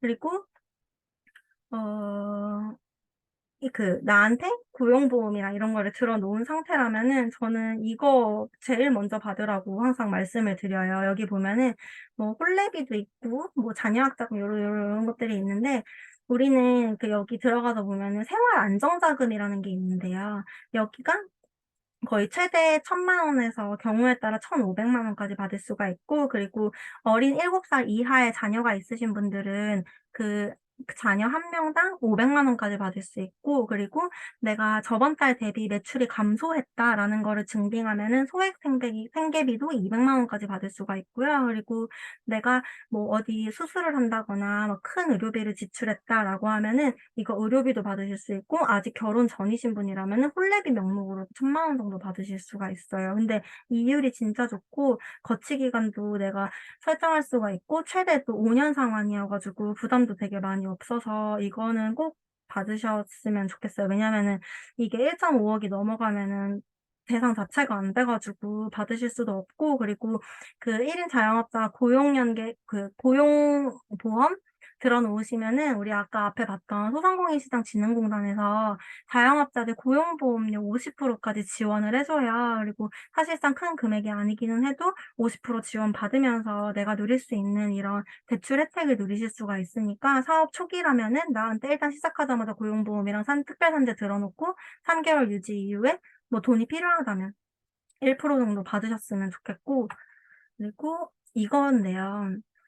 그 예전에는 신용보증재단에서 저는 예전에 인제 피자집 할 때 창업 대출이 있었어요. 내가 이제 매장을 차리기 전에 3천만 원까지 이제 임대차 보증금이랑 뭐 인테리어 비용 이렇게 하라는 쪽으로 사업자 등록증 사업계에서 제출하고 또 신용보증재단에서 해 주는 교육을 들으면은 3천만 원까지 대출을 받는 게 있었어요. 그리고 그 이후에도 내가 매장을 오픈해서 뭐 만 원이라도 매출을 발생시키면 2천만 원까지 바로 대출을 받을 수 있는 게 있어서 그 당시에 제 지인은 그냥 고리로 대출 받아 가지고 매장 운영 초기 오픈 자금에 보탠 다음에 매출 바로 발생시켜서 이거 2천만 원 받아서 대환하는 경우도 있었고 창업 관련해서 해 주는 대출이 되게 많았었는데 지금은 신용보증재단에서는 아예 사업자가 없는 상황에서의 예비 창업자들한테 지원해 주는 대출은 없는 것 같아요. 물론 뭐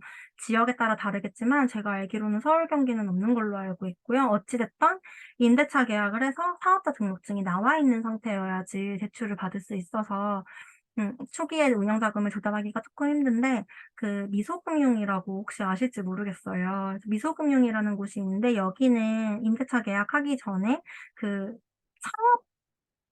창업에 한해서 예비 창업자들한테 해 주는 대출이 있어요. 근데 여기 보시면은 개인 신용 평점 하위 100분의 20이죠. 이게 인제 아까 제가 말씀드렸던 나이스 기준으로 744 점이고 KCB 올 크레딧은 600 몇 점 이하에 아무튼 저신용이에요, 저신용. 근데 이거를 받으면은 이율 자체도 괜찮고 그리고 3개월 이상 성실 상환을 하시면 여기에서 또 1%를 할인해 줘요. 그러니까 결국에는 3.5%로 내가 최대 7천만 원 정도까지 대출을 받을 수가 있는데 그리고 나중에 이제 뭐 운영자금이나 시설 개선 자금이 모자라다거나 이럴 때 받을 수 있는데 음 이제는 제가 "이런 것들이 있다."라고 말씀을 드렸잖아요. 그래서 저라면 내가 만약에 지금 창업을 한다라고 가정을 하면 저는 사실 어떤 태클을 탈 것 같냐면 제가 직장을 다니고 있다는 가정하에 직장을 다니고 있을 때 우리가 인제 직장 4대 보험도 들고 직장을 증빙하면서 대출을 받을 수도 있지만 마이너스 통장 한도를 늘릴 수가 있잖아요. 그래서 저는 제가 직장에 다니고 있으면 마이너스 통장 한도를 일단 맥시멈으로 끝까지 올려둘 것 같고요. 그다음에 인제 창업을 하기 전에 일시적으로 제 신용 등급을 좀 신용 점수를 떨어뜨릴 것 같아요. 예를 들어서 그 모든 대출 뭐 이금융이든 뭐 1 금융이든 마찬가지로 우리가 계약을 하고 그 대출을 받고 14일 이내에 청약 철회를 할 수가 있잖아요. 그래서 그 일단은 내 신용 점수를 먼저 체크하고 내가 내릴 수 있는 구간, 내가 지금 단기간에 744점 이하로 내려갈 수 있는지 판단한 다음에 저는 일시적으로 제 신용 점수를 많이 내릴 것 같아요. 신용 점수를 내릴 수 있는 방법은 원래 현금 서비스 안 받으셨던 분들이라면 현금 서비스 받거나 아니면은 예적금 담보대출 받거나 아니면은 뭐 보험약관 대출도 2021년 이후에 가입하신 분들은 그것만 받아도 신용 점수 바로 내려간다고 하더라고요. 그리고 뭐 카드론을 받든지 이금융을 받든지 어쨌든 한 번에 받아서 제 신용 점수를 744 점까지 내린 다음에 미소금융 심사를 받아서 창업 전 대출을 받을 것 같고 여기에 소요되는 시간이 미소금융이 한 10일 정도예요. 그래서 일전에 맨 처음에 미소금융에 문의를 할 것 같아요. 제 신용 점수가 지금 현재는 이런데 제가 지금 여기에 문의를 해서 진행을 한다고 했을 때 시일이 얼마 정도 걸릴까요? 근데 보통 10일 정도 얘기하실 거예요. 그래서 그렇게 해서 창업 대출을 받고 그다음에 전부 다 철회해 가지고 신용점수 다시 내가 너무 불법적 약간 이거 불법은 아니에요 여러분. 음. 그 그 소상공 아프니까 사상이다에 보셔서 신용점수 낮추기 검색하시면은 진짜 방법 여러 가지 다채롭게 나오거든요. 그래서 낮춰서 창업 대출 6에서 7천 정도 받고 그다음에 신용등급 바로 올린 다음에 임대차 계약하고 사업자 등록증 나오면은 저는 신용보증재단에 갈 것 같아요. 신용보증재단 가면은 초기 창업자들 대출이 거의 대략 2천만 원 정도 매출이 없는 상황에서도 받을 수 있는 게 있어서 사업자 등록증을 사업계획서를 대신 같이 제출을 해야 돼서 제가 사업계획서 작성할 때 우리가 유의해야 되는 것도 장표를 넣어 놨는데 그다음에 신용보증재단 가서 초기 대출을 받을 것 같고요. 이것만 해도 거의 내가 가지고 있는 돈이랑 합치면은 한 1억 정도 넘죠. 그다음에 내가 이걸 가지고 실제로 매출을 일으키면서 1억 내 매출이 1억 5천 그리고 월 평균으로 따졌을 때 296만 원이 되기 전에 내가 직원을 고용하기 전에 근로복지넷에서 1% 짜리 대출을 받을 것 같고 그리고 이 시기랑 조건에 따라서 받을 수 있는 것들이 있는데 제가 말씀드린 이 창업 전 미소금융 그리고 운영 중과 창업 전 사이에 신용보증기관 초기 창업 대출 그리고 3년 전 내가 직원 고용하기 전 매출액 1억 5천 되기 전 그리고 3년 되기 전에 근로복지넷에서 저리로 받을 것 같고요. 그다음에 3 년이 됐어요. 그리고 아까 여기 보면 그 어. 여기 보면 청년 고용 연계 자금이라는 게 있어요. 여기 보면 업력 3년 미만에 우리가 4대 보험을 든 직원을 고용했다라고 하면 대리 대출을 할 수 있는 자격이 되는데요. 이게 3년 넘어가면 또 안 돼서 저는 3년 되기 전에 이 대리 대출을 또 도전해 볼 것 같아요. 그리고 그다음에 업력 인제 또 3년 이후에 우리가 해볼 수 있는 것들이 있는데 여기 보면은 스마트 자금이라든가 뭐 성장 촉진 자금 이런 것들은 또 우리가 3년 이상 사업을 영위했을 때 도전해 볼 수 있는 것들이어 가지고 저는 그런 식으로 자금 조달을 할 것 같고 굳이 은행 대출 받지 않고 왜냐하면은 은행 대출보다 훨씬 금리가 너무너무너무 좋아요. 그래서 이런 식으로 저는 자금 조달을 할 것 같고요. 그리고 온라인에 오프라인 사업자를 통해서 받을 수 있는 것도 있지만 우리가 스마트 스토어를 운영하면 네이버 자체에서 스마트 스토어 운영하는 사람들 6 개월 동안 스마트 스토어 매출을 유지하면서 대신에 월 50만 원 이상씩의 꾸준한 구매 약정 기준 매출을 발생시키면은 스마트 스토어에서도 대출을 받을 수 있는 조건이 돼요. 그래서 하는데 원래는 우리은행이랑 그리고 미래에셋이랑 이렇게 두 군데만 했었는데 지금 최근에 기업은행이 들어왔어요. 그리고 그렇게 만약에 세 개가 있다라고 했을 때 우선순위는 제일 최근에 들어온 기업은행. 왜냐하면은 지금 최근에 들어왔기 때문에 되게 공격적으로 많이 해줄 거예요. 왜냐하면 자리를 잡아야 되기 때문에.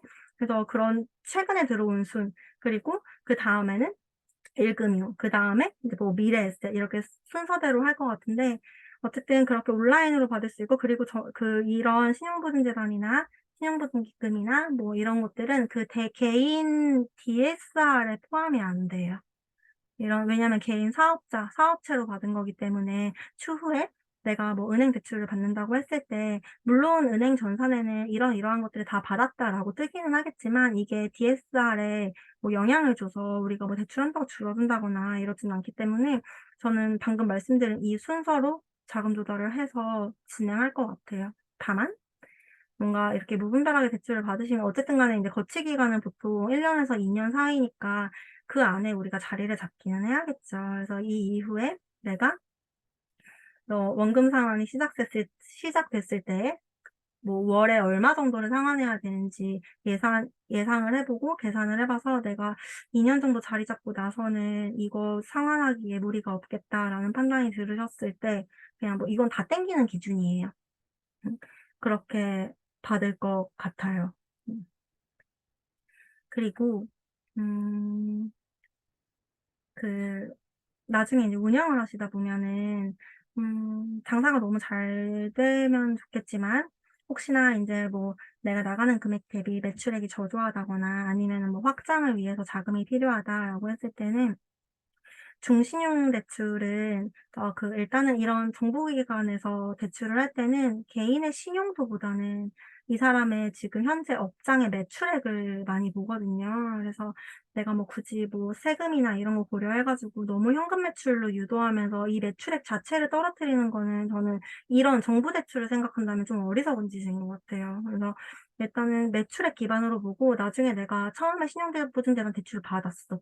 근데 나중에 또 운영 자금이 필요해서 뭐 예를 들면 뭐 중신용 대출이라든가 이런 것들을 받을 때 내가 매출액이 이전에 대비해서 현저하게 떨어져 있다라고 하면은 그 신용보증재단에서 보증서 자체를 안 내줘요. 그래서 너무 매출액을 줄여가면서 하지는 않을 뭐 물론 매출액을 줄이고 싶은 사람은 없겠지만 음 줄여가면서 안 하셨으면 좋겠고, 그리고 신용보증재단에서는 한 사업자당 뭐 우리 막 나중에 공고 같은 거 보면은 뭐 한 사업체당 2억 원까지라고 얘기하지만 그냥 보통은 한 7천만 원 정도예요. 이 개인 사업자의 한도는 7천만 원 정도인데, 이 7천만 원이 넘었다 해도 가끔 특례보증이라고 해서 나라에서 뭐 재단에 내려주는 특례보증 대출이 있어요. 그게 인제 아까 말씀드렸던 중신용 특례보증이라는 건데, 그런 특례보증은 내가 지금 신용보증재단에 기대출이 뭐 7천만 원이 꽉 차 있다고 해도 내 매출액이나 그리고 내 신용 상태, 그리고 뭐 현재 뭐 국세 이런 체납이 없고 연체가 없다는 가정하에 매출액만 양호하고 내가 상환 능력이 있다라는 판단만 되면은 신용보증재단에서는 특례보증을 해 주거든요. 다만 이때 특례보증은 100% 짜리 보증서도 100% 짜리 있고 95% 100%, 95%, 90% 이렇게 나뉘어지는데, 코로나 때는 100%가 진짜 많았는데 지금은 거의 이런 특례보증은 95%가 많아요. 내가 지금 내 대출 한도에서 받을 수 있는 거 말고 특례보증일 경우에 내가 맥시멈까지 다 받고 따로 받아야 되면 95% 정도를 해 주는데, 이때 음 이 95%는 신용보증재단에서 보증을 해 주는 거, 사고가 나도 재단에서 보증을 하겠다인 거고, 나머지 5%는 은행에서 심사를 하는데요. 여러분은 은행에서 심사를 받을 때 어떤 은행이 유리할 것 같으세요?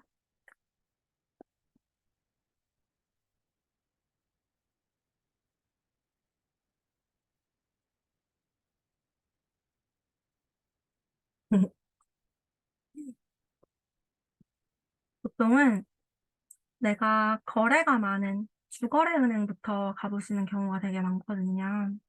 근데 처음에 보증서를 발급받을 때 은행을 선택할 수가 있는데, 그때 꼭 그 재단 담당자분한테 그게 재단이랑 연계되어 있는 은행 지점들이 있어요. 그래서 어 잘 해주는 곳, 그리고 재단이랑 협약이 되어 있는 은행 지점으로 해주세요라고 말씀을 하시고, 그리고 거래가 많은 은행들은 어느 정도 나의 상황에 대해서 판단을 하고 있는 경우가 많아요. 그리고 내 정보를 많이 알고 있고, 그래서 오히려 이런 재단의 대출을 받는데 내가 지금 현재 비대출이 꽉 찼어. 재단이나 뭐 소신공이나 이런 데서 비대출이 꽉 찼고, 그리고 혹시나 뭔가 예전에 연체가 발생한 적이 있었어. 뭐 연체가 굳이 뭐 5 영업일 이상 이런 연체 아니고, 우리가 뭔가 하루 이틀 이렇게 늦은 것도 거기서는 그냥 다 연체일수로 책정을 하잖아요. 그래서 아예 그냥 거래가 없는 은행으로 가시는 게, 그 사람들 그 은행이 나에 대한 정보가 많이 없어서 보증을 5%를 극복할 수 있는 확률이 굉장히 높거든요. 그래서 그냥 아예 거래가 없는 은행으로 가셔서 그냥 뭐 '내가 정책자금 관련해서는 여기로 그냥 한번 거래를 트겠다.'라는 생각으로, 그런 만약에 내가 기대출이 되게 많고 건수가 많으면 그렇게 하시면 되고, 초반에는 크게 상관없을 것 같아요. 그리고 가능하면 초반에는 내가 인제 매출이 쪼끔 발생하기 시작해 가지고 이제 중간에 인제 초기 창업이나 초기 자금이나 이런 거 받을 때는 가맹점 입금 통장으로 이 연결되어 있는 은행으로 받으시는 게 아마 추가 거래 개설해 주는 데 되게 낙관적이어서 그렇게 설정하시면은 좋아요. 그리고 우리가 인제 기금으로 만약에 대출을 받는다라고 하면은 어 개인 사업자보다는 사실 인제 법인이 좀 유리한데, 법인으로 했을 때 저는 어쨌든 인제 이 보증기금 자체가 우리나라의 기업들이 운영을 잘 할 수 있도록 인제 힘을 실어 주려고 하는 곳이잖아요. 근데 여기 인제 신용보증기금 안에 들어가서 보면은 그냥 일반 사업보다는 뭔가 좀 제조가 있거나 아니면 IT거나 아니면은 뭔가 R&D 기술이 있거나 이런 특화되어 있는 곳에 대출을 해 주려고 해요. 그리고 나라에서도 그러라고 하기도 하고.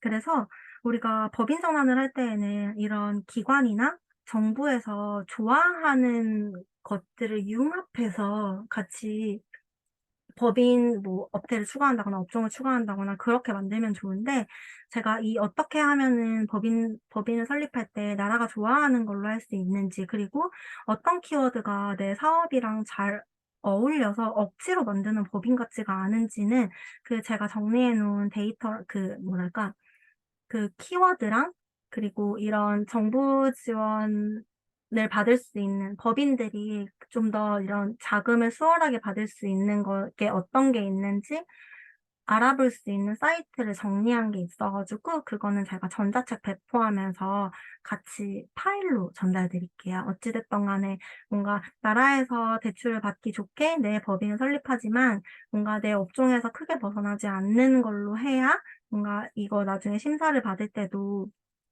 '대출만을 위한 법인이 아니다.'라는 거를 증명을 할 수 있기 때문에, 그거는 제가 제공해 드리는 파일 보시면서 이게 나랑 어울리는지 안 어울리는지 한번 보시면 되고. 그리고 저는 보통 그렇게 많이 말씀하세요. "개인 사업자 일정 매출 이상 되면은 뭐 법인 전환을 하는 게 유리하다." 근데 물론 세금적인 혜택이 있기도 하지만, 저는 만약에 법인을 한다면은 제 개인 사업자, 이미 현금 흐름이 발생하고 있는 개인 사업자는 그냥 두고 내 개인 사업자를 기반해서 새로운 법인, 거기에 뭔가 좀 더해서 새로 시작할 수 있는 법인을 만들 것 같아요. 왜냐면은 개인 사업자와 법인의 차이점은 여러분 모두 다 아시죠? 세금적인 거 말고.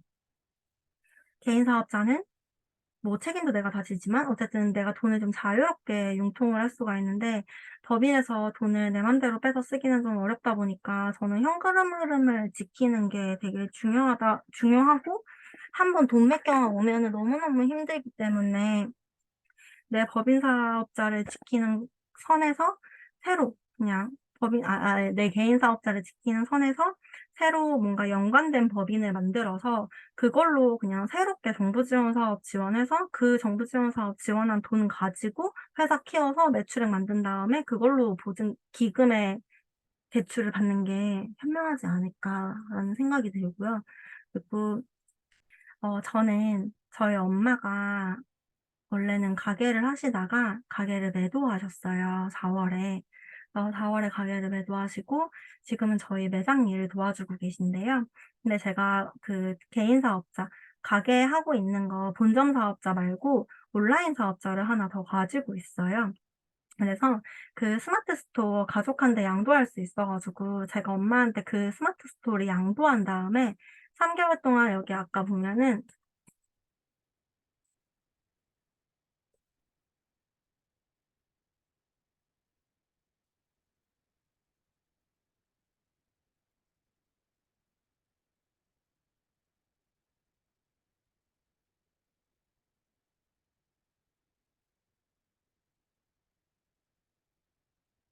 음 재도전 특별자금이라고 있거든요.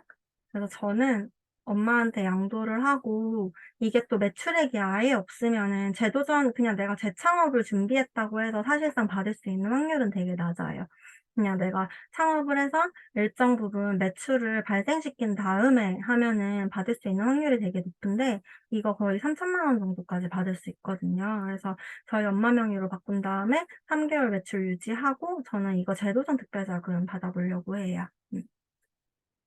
그리고 그 정부 지원 사업 있잖아요, 여러분. 정부 지원 사업을 할 때 음 제 전자책에 보면은 우리가 정부 지원 사업할 때 사업 계획서를 어떻게 쓰는 것이, 그리고 사업 계획서가 통과하고 나서 실제로 피칭을 할 때 어떻게 하는 게 뭔가 좀 더 가능성을 높일 수 있는지에 대해서 쓰여져 있는데 예전에는 사실은 뭐 조건만 맞으면은 정부 지원 사업을 받는 게 어렵진 않았어요. 근데 '나도 한번 이거 받아나 볼까?'라고 그냥 무분별하게 정부 지원 사업 지원해서 돈 받고 그거 뭐 다른 걸로 돌리고 그냥 성과 안 나고 증빙 못 하고 이런 사고 기업들이 최근에 되게 많아져서 오죽하면은 이제 자영업자가 희대의 부실차주라는 말도 진짜 많이 나오는데, 그래서 뭔가 그냥 내가 지원만 한다고 정부 지원 사업을 그냥 막 당 막 선정되기는 좀 어려운 것 같아요. 그래서 저는 지금 이제 저희 친척이 농장을 하고 있어요, 강원도에서. 그래서 강원도에서 농장을 하고 있어서 일단 영농 후계자나 아니면은 그 농가 지원 사업에 정부 지원 사업을 지원을 하려고 하는데요. 고민이 되는 포인트는 그 농가를 가지고 사업자를 내서 할지 아니면은 제가 농가를 위한 서비스를 제공하는 사업자를 내서 지원할지, 이거는 고민의 포인트이긴 한데 어찌 됐건 이 농가들은 음 오프라인 판매가 주가 되는 경우가 되게 많잖아요. 그래서 저는 어 우리가 음식들이 요즘에는 전부 다 상향 평준화되어 있는 것처럼 뭔가 뭐 그런 물건의 품질도 마찬가지인 것 같아요. 뭐 안 좋은 물건이 없죠, 요즘에는. 그래서 뭔가 제품력, 품질 이렇게만 승부하기는 좀 어려운 상황이라서 이런 온라인 판로가 없는 사람들이 온라인에서 실제 제품을 판매하는데 그 판매가 그냥 뭐 띡 스마트 스토어에 올려 가지고 파는 게 아니라 전체적으로 뭐 패키지부터 뭐 스마트 스토어, 인스타그램, 결국에는 뭐 이렇게 농가가 활성화될 수 있는 방향을 마련해 줘서 농가 활성화, 그리고 이 정부 지원 사업을 한번 지원하면서 이 사이클을 돌아서 저는 실제로 농가에서 판매를 잘 못하시는 분들이 많은데 이 사람들을 대상으로 교육 서비스를 제공하는 "우리는 사회적 기업입니다."라고 플로우를 좀 짜 보고 있기는 해요. 근데 아니면 그냥 아예 저희 친척 농장이니까 사촌 동생 명의로 거기 사업자를 내서 그 사업자로 "내가 이 농가에서 이 제품을 가지고 판매를 할 테니 나한테 지원을 해 달라." 이런 식으로 정부 지원 사업을 할지, 이렇게 두 개를 가지고 고민을 하고 있는데요. 결국에는 저는 그거를 가지고 교육으로 갈 것 같기는 해요.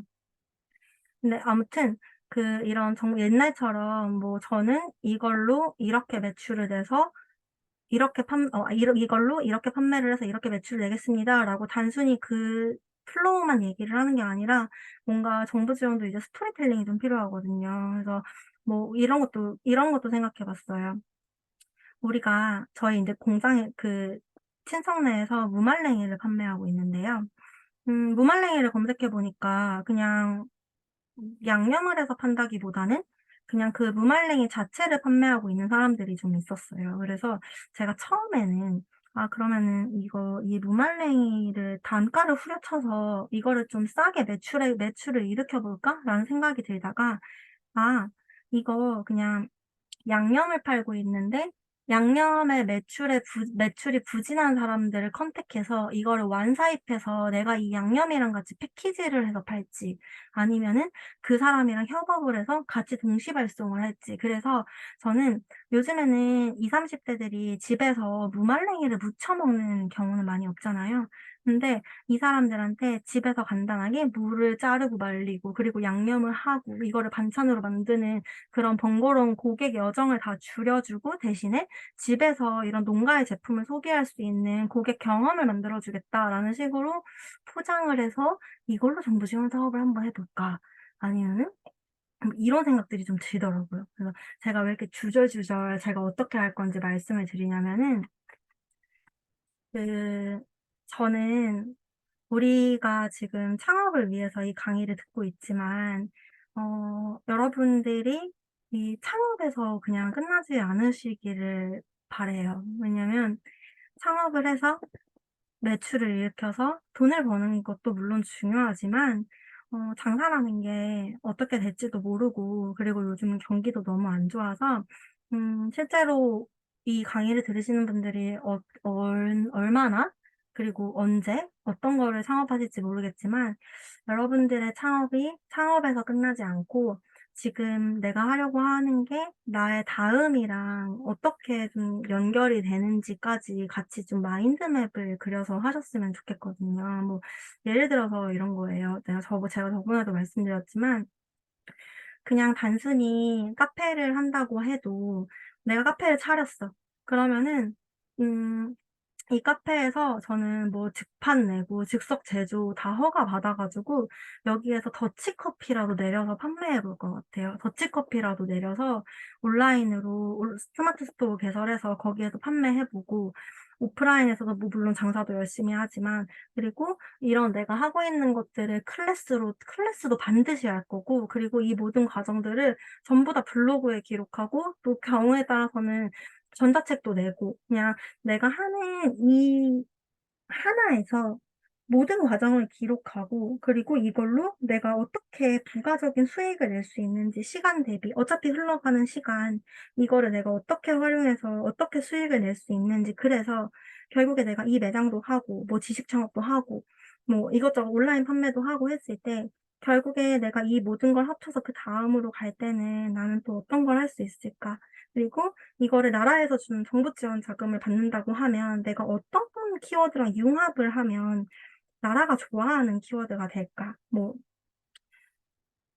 예를 들어서 뭐 최근에 제일 핫했던 거는 뭐 키오스크 설치하면은 뭐 스마트 설비 자금 받을 수 있는 거 그리고 뭐 제조 사업자가 일단 나오면은 제조는 큰 금액을 받을 수 있기는 하지만 어쨌든 그 나라에서 그 시기별로 밀어주는 키워드들이 좀 있어요. 그거는 제 전자책 보시면은 거기 키워드가 몇 개 있는데 거기에서 이제 그런 것들 좀 보면서 내가 단순히 이 개인 사업자가 아니라 결국에는 앞으로 나아갔을 때 어떤 걸 또 융합해서 좀 더 성장할 수 있는지 이런 좀 큰 그림 그리시면서 한 스텝 한 스텝 밟아가시면은 참 좋겠다. 왜냐하면 제가 못 했으니까. 제가 그냥 뭐 장사하기 급급하고 막 이렇게 지냈었다 보니까 이제 시작하시는 분들은 충분히 그렇게 안 하실 수가 있기 때문에 그런 큰 그림 좀 그리시면서 하셨으면 좋겠고 하다가 모르면 저한테 연락 언제든지 하셔도 상관이 없고 그래서 제가 우리가 처음에 이 4 가지 업종을 가지고 얘기를 했었잖아요. 뭐 무인 매장이랑 공간 대여하는 거, 카페, 요식업 이 4 가지인데 저는 만약에 제가 이제 아예 처음 이 매장들을 차린다라고 하면은 저는 어떻게 할 것 같냐면 음 일단 뭐 편하게 무인 카페라고 할게요. 아니다. 무인 아이스크림? 뭐 아무튼 무인 매장을 차렸어요 제가. 그러면은 저는 자판기를 좀 알아볼 것 같아요. 내가 지금 이 무인 매장에서 판매하고 있는 상품이랑 좀 포함되는 거. 내가 여기에서 뭐 아이스크림 매장 같은 경우에는 뭐 과자랑 아이스크림 말고는 판매할 수 있는 수단이 별로 없잖아요. 그러면은 뭐 물론 뭐 커피나 이런 음료수 같은 건 있을 테니까 저는 꽃 자판기 아니면 뭔가 좀 더 사람들이 지나가면서 미처 준비하지 못했던 무언가를 채워줄 수 있는 자판기를 좀 알아볼 것 같아요. 그리고 여기에 무인 아이스크림 같은 경우에는 애기들이 좀 많이 오잖아요, 나이 어린애들. 근데 찾아보면은 솜사탕 자판기도 요즘 되게 많아요.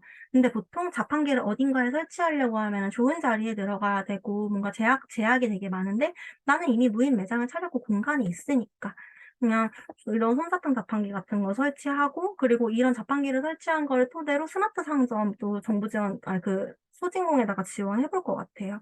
그리고 제가 만약에 파티룸을 차려요. 그러면 저는 파티룸은 수익을 낼 수 있는 구간이 일단은 금요일이랑 토요일 저녁은 차는 거는 요즘에는 뭐 아무리 포화 상태라고 해도 그 정도의 수요는 있거든요. 근데 그것만 채우면 우리가 그냥 적자만 안 보는 수준이 되는데 내가 여기에서 원하는 만큼의 수익을 내려면은 월요일에서 목요일을 어떻게 채우냐가 사실은 관건이에요. 그래서 저는 그래서 제가 이 파티룸을 차리려고 하면 이 비는 시간을 채울 수 있는 콘텐츠를 같이 찾을 것 같아요.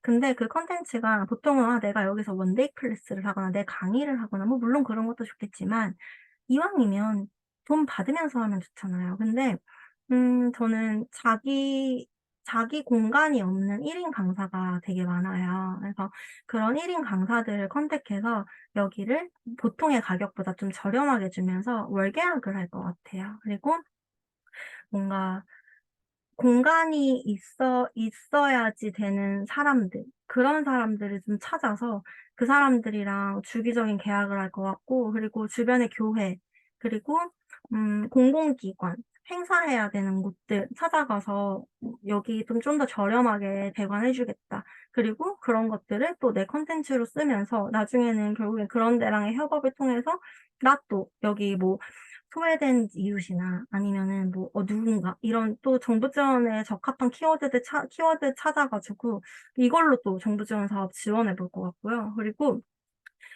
그 공간만 대여하는 게 아니라 부수적으로 수익을 창출할 수 있는 것들을 저는 같이 세팅을 할 것 같은데요. 요즘에 그런 거 되게 많죠. 저는 또 아기를 키워 가지고 아마 이런 생각이 들 수도 있는데 예전처럼 어디 스튜디오에 가서 사진을 찍는다거나 뭐 굳이 뭐 야외 촬영을 한다거나 이런 수요보다도 아예 그냥 집에서 집 한 공간에서 우리가 인제 사진을 한 프레임에만 들어오면 되니까 애기들 뭐 백설공주 뭐 이런 식으로 되게 애기들 세팅 사진 안에 들어올 수 있는 뭐랄까 이거를 소품 대여 이런 것들을 되게 많이 하거든요. 저희 애기도 다 그렇게 찍었어요, 기념일들에. 그래서 저는 뭔가 특색 있는 그런 소품들을 기획해서 그 소품 대여도 같이 할 것 같아요.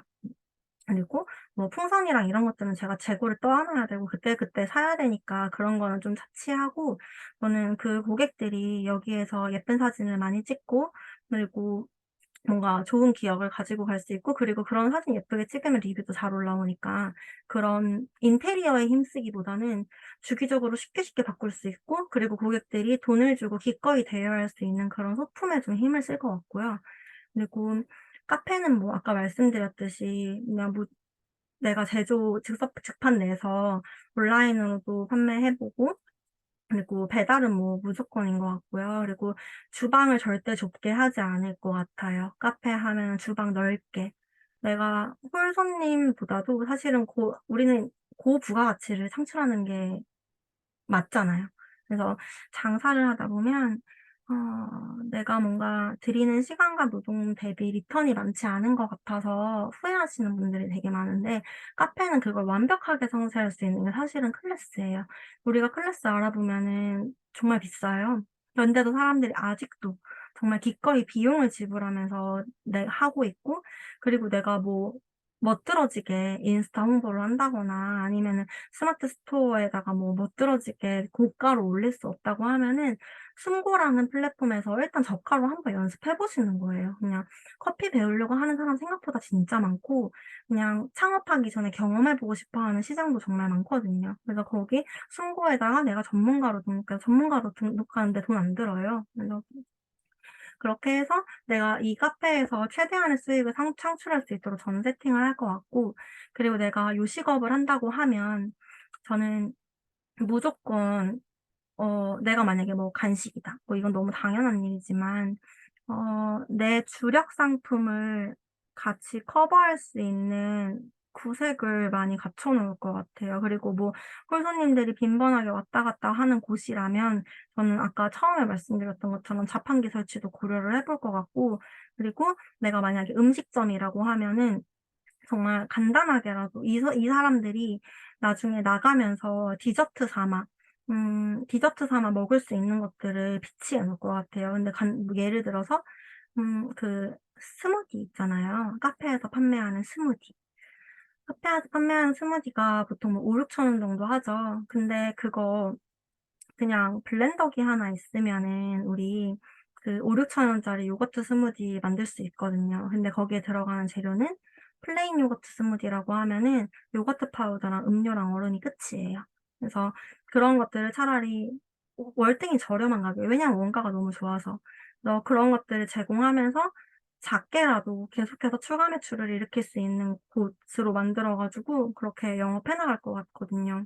그리고 이 경험과 과정은 전부 다 제가 못해서 너무 아쉬운 부분이라 계속 말씀드리긴 하는데, 블로그에다가 창업 일기, 장사 일기 이렇게 컨텐츠로 남겨 놓을 것 같아요. 그리고 네, 근데 벌써 9시 반이 돼 가지고, 근데 괜찮나요? 저 좀 더 얘기해도 되나요?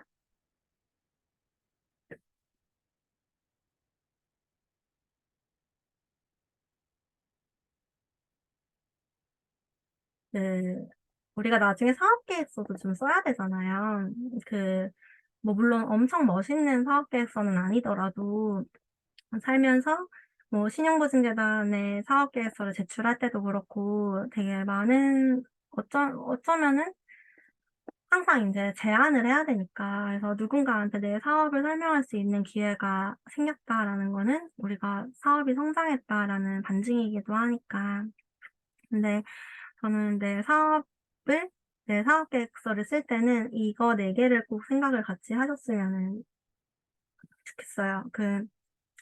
뼈대는 항상 똑같죠. 제가 계속 얘기하는, 내가 지금 이 시작을 통해서 어떤 과정을 거쳐서 결국에는 어떤 걸 하고 싶은지, 단순히 이 장사 하나만이 아니라 결국에 나는 어떤 사람으로 내 사업은 다른 사람들한테 비춰졌으면 좋겠는지, 이런 뼈대를 좀 가장 먼저 이거 그냥 종이에다가 그려도 상관없고, 저는 최근에 아까 제이로드님한테 말했었는데, 저조차도 다른 사람들은 이제 완성이 됐다고 하지만 저도 항상 제 사업에 대해서 고민을 하고, 내가 지금 어떤 방향으로 나아가고 있고 내가 어떻게 다른 사람들한테 내 회사랑 내가 비춰줬으면 좋겠는지를 항상 생각하거든요. 근데 제가 이런 일이 있었어요. 제가 가맹점 80개 정도일 때 가맹점이 아예 없던 브랜드가 있었는데, 지금은 가맹점이 20개가 넘어서 이제 후속 투자를 앞두고 있는 브랜드가 있어요. 근데 제가 좀 그 브랜드랑 제가 비교가 되더라고요. 나는 1년 반 동안 매장이 줄었는데 왜 저 사람은 저만큼 늘렸네? 그럼 나는 '내가 경영을 잘 못한 건가? 나는 왜 그렇게 잘하지 못했지?' 이런 생각이 들어서 뭔가 좀 현타가 왔어요. 그래서 계속 고민을 하다가 '아 안 돼, 안 돼. 이렇게 하면 안 돼. 어차피 그러라고 했어도 나는 못했을 거니까 그러면 다시 한번 지금의 내 상황을 점검하고 내가 앞으로 뭘 하고 싶은지 생각해 보자.' 이렇게 해서 저는 제 스스로 막 마인드맵에서 그림 그렸거든요. 그래서 저는 그래서 제 나름의 결론을 냈는데, 제가 말씀드리고 싶은 건 사업 계획서, 뭐 제안서 이런 거라고 해서 거창할 필요가 하나도 없고, 내가 지금 나는 이런 상황이야. 근데 나는 이걸 하고 싶어. 그러면 내가 지금 내 상황에서 이거를 했을 때 나는 어떻게 될지가 이제 그림으로 글로 쓰다 보면 보이잖아요. 그랬을 때 내가 결국에 가고 싶어 하는 게 뭐 결국엔 다른 사람한테 보여지는 내 모습과 내 사업이죠. 그래서 그 모습까지 가는 과정에 이게 특별히 튀지 않는지, 그리고 필수적인 건지, 내가 이 사업으로 뭘 어떻게 얻고 싶은지를 그냥 그림으로 막 그냥 마인드맵으로 쉽게 쉽게 좀 그려 가지고 기둥을 좀 세우시는 게 참 중요한 것 같아요. 왜냐면은 뭐 회사들도 마찬가지예요. 다 장기, 아니 단기, 중기, 장기 막 이런 계획을 세우는 게 참 괜히 그러는 건 아닌 것 같아요. 그렇지 않으면은 중간에서 길을 잃거든요. 그래서 내가 길을 잃지 않도록, 내가 너무 현생에 치우쳐 가지고 길을 잃지 않도록 스스로 계속 체크하는 게 필요한데, 그게 처음에 시작할 때 어느 정도 내가 기준을 세워 놓는 게 참 좋은 것 같고, 그리고 이유를 찾는 거. 내가 이거를 해야 하는 이유. 그리고 내가 이 아이템을 선정을 했을 때 기존 사업에 어떤 문제가 있었는지, 그리고 기존 사업을 소비하는 사람들이 어떤 불편 사항을 가지고 있었는지, 그러면 나는 그 불편 사항을 어떻게 개선해 줄 수 있는지, 내가 해결 가능한 선을 막 너무너무 뜬구름 잡는 거 말고, 막 갑자기 뭐 지구를 구원하겠다, 뭐 내가 갑자기 뭐 뭘 심어 가지고 뭐 친환경 소재를 만들어 가지고 뭘 어떻게 하겠다 이런 거 말고, 정말 내가 현실에서 진짜 이게 불편했을 텐데 이게 내가 현실적으로 개선 가능한 문제인가? 내가 만약에 지금 당장 개선이 불가능하다면 뭐 정부 지원 사업 지원했을 때 돈이 생긴다면은 '내가 그 돈으로 해볼 법한 일인가?' 이런 것들 정말 현실적으로 개선을 어떻게 할지 시뮬레이션 한번 돌려 보시고, 그리고 제일 중요한 건 이건 제가 제일 약했던 거예요. 숫자로 어 정확하게 계산해 보는 거. 저는 지금은 이제 종류가 너무 많아 가지고 저는 계산을 내가 한 달에 지출해야 되는 모든 비용과 내가 한 달에 벌고 있는 모든 돈을 다 더하기 빼기를 했을 때 '그래서 얼마가 남는 거야.'라고 계산을 하지만, 그전에 제가 뭔가 좀 더 체계를 잡을 수 있었더라면 지금은 뭐 어려워요. 지금은 안 돼. 근데 음 각 가맹점별로 어떤 성과가 났을 때 금액이 많이 남았고, 그리고 내가 삶을 지속해 나감에 있어서 내가 본업 외에 어떤 활동을 할 때 나한테 가장 큰 순이익이 있었으며, 그 순이익이 있을 때 내가 들인 노동의 강도가 어땠는지, 이런 그냥 생각으로 흘러갈 수 있는 것들을 좀 정확하게 숫자랑 데이터로 분석을 해 봤었을 것 같아요, 제가 좀 자리를 잡아 나가는 과정에서. 그러면 그렇게 숫자로 좀 처음부터 이제 뭔가 완벽한 데이터가 나오진 않는데, 그런 거를 좀 나만의 양식으로 숫자로 써 나가다 보면은 어느 순간 딱 보이는 시점이 있어요. 그러면 내가 쓰는 시간 대비 좀 더 수익이 잘 나고 성과가 더 잘 난다 하는 거에 우리가 집중을 하면은 되거든요. 처음에 이것저것 찍먹해 보는 건 뭐 어쩔 수 없다 쳐도 나중에 지속을 해 나갈 때 판단을 내려야 되는 시기가 반드시 오더라고요. 지속할지 아니면 손절할지, 모든 게 다 잘 되면 좋겠지만 사실상 뭐 그거는 어렵고. 근데 그 판단이 감정이나 상황에 따라서 이루어지는 게 아니라 내가 기존에 계속 학습해 왔었던 그런 숫자나 데이터로 판단을 내릴 수 있으면 좀 더 옳은 결정을 할 수가 있으니까, 항상 내 사업에 대해서 숫자로 간단하게라도, 그리고 항상 마인드맵, 그리고 내가 처음에 시작할 때 계획했었던 것대로 잘 흘러가고 있는지 주기적으로 체크해 나가셨으면 좋겠어요. 그리고 음 이런 것들을 나 혼자 생각하지 말고 다른 사람한테 계속 얘기해 보는 거죠. 저도 항상 얘기해요. 그 내가 생각하고 있는 게 맞는지, 내가 지금 허무맹랑한 걸 하고 있는 게 아닌지. 왜냐면은 오늘도 그래서 제가 생각한 거를 여러분이랑 강의 시작하기 전에 제이르브 님이랑 한 10분 정도 있었는데, 그때 제가 막 엄청 막 바바바박 얘기했거든요. 왜냐면 공부 잘하는 애들 남한테 많이 알려주면서 자기가 부족한 부분 알고 학습하고 하는 거잖아요. 남한테 내가 뭔가 말하면서 스스로 오류를 잡아가는 게 저는 되게 중요하다고 생각하는데, 그냥 혼자 생각하고 판단하지 말고 내가 생각한 게 맞는지 아닌지 항상 다른 사람들한테 좀 설명해 보면서 오류를 짚어나가는 습관을 들이셨으면 좋겠고, 그리고 그랬을 때 다른 사람이 뭐, 그건 별론데 저런데 이러는 거 뭐 크게 염두에 두지는 마시고, 왜냐면 뭐, 아닌데 내 생각 완전 맞는데 왜 아니라고 해? 이렇게 막 언쟁할 필요도 없고, 그냥 저 사람의 의견은 그렇구나. 그러면은 저 사람 의견 들었을 때, 음, 그럴 수도 있겠군. 그래서 그 사람의 입장에서 다시 생각해 보면서 그래도 내 생각이 맞다면 그 사람이 말한 것들을 내가 좀 더 뭐 수정 보완하거나 아니면은 좀 더 첨가할 수 있는지 그냥 디벨롭하는 과정이라고 생각하면서 다른 사람들한테 많이 물어보셨으면 좋겠고, 그냥 가족한테는 안 물어봐도 될 것 같아요. 가족들은 객관적인 판단을 일단 할 수가 없기 때문에 제3자, 타인한테, 가족 말고 항상 그런 습관을 들이셨으면 좋겠고, 그리고 그 다음으로 넘어가죠.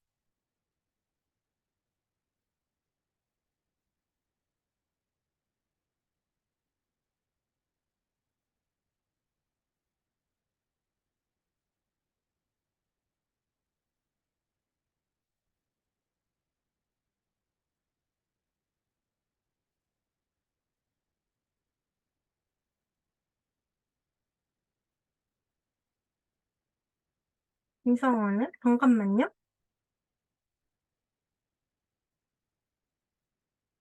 왜 이걸로 다 채워졌지?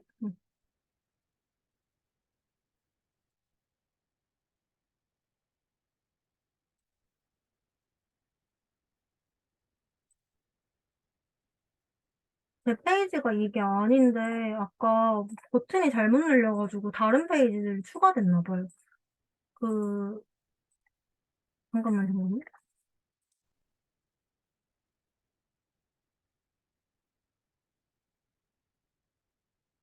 베이로드님,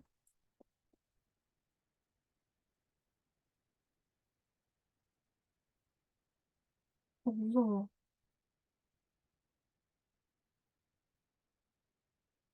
아, 기록 중으로 뜨기 힘드네. 지금 장표가 없어졌는데, 제가 드리고 싶은 말씀이 또 어떤 페이지였냐면,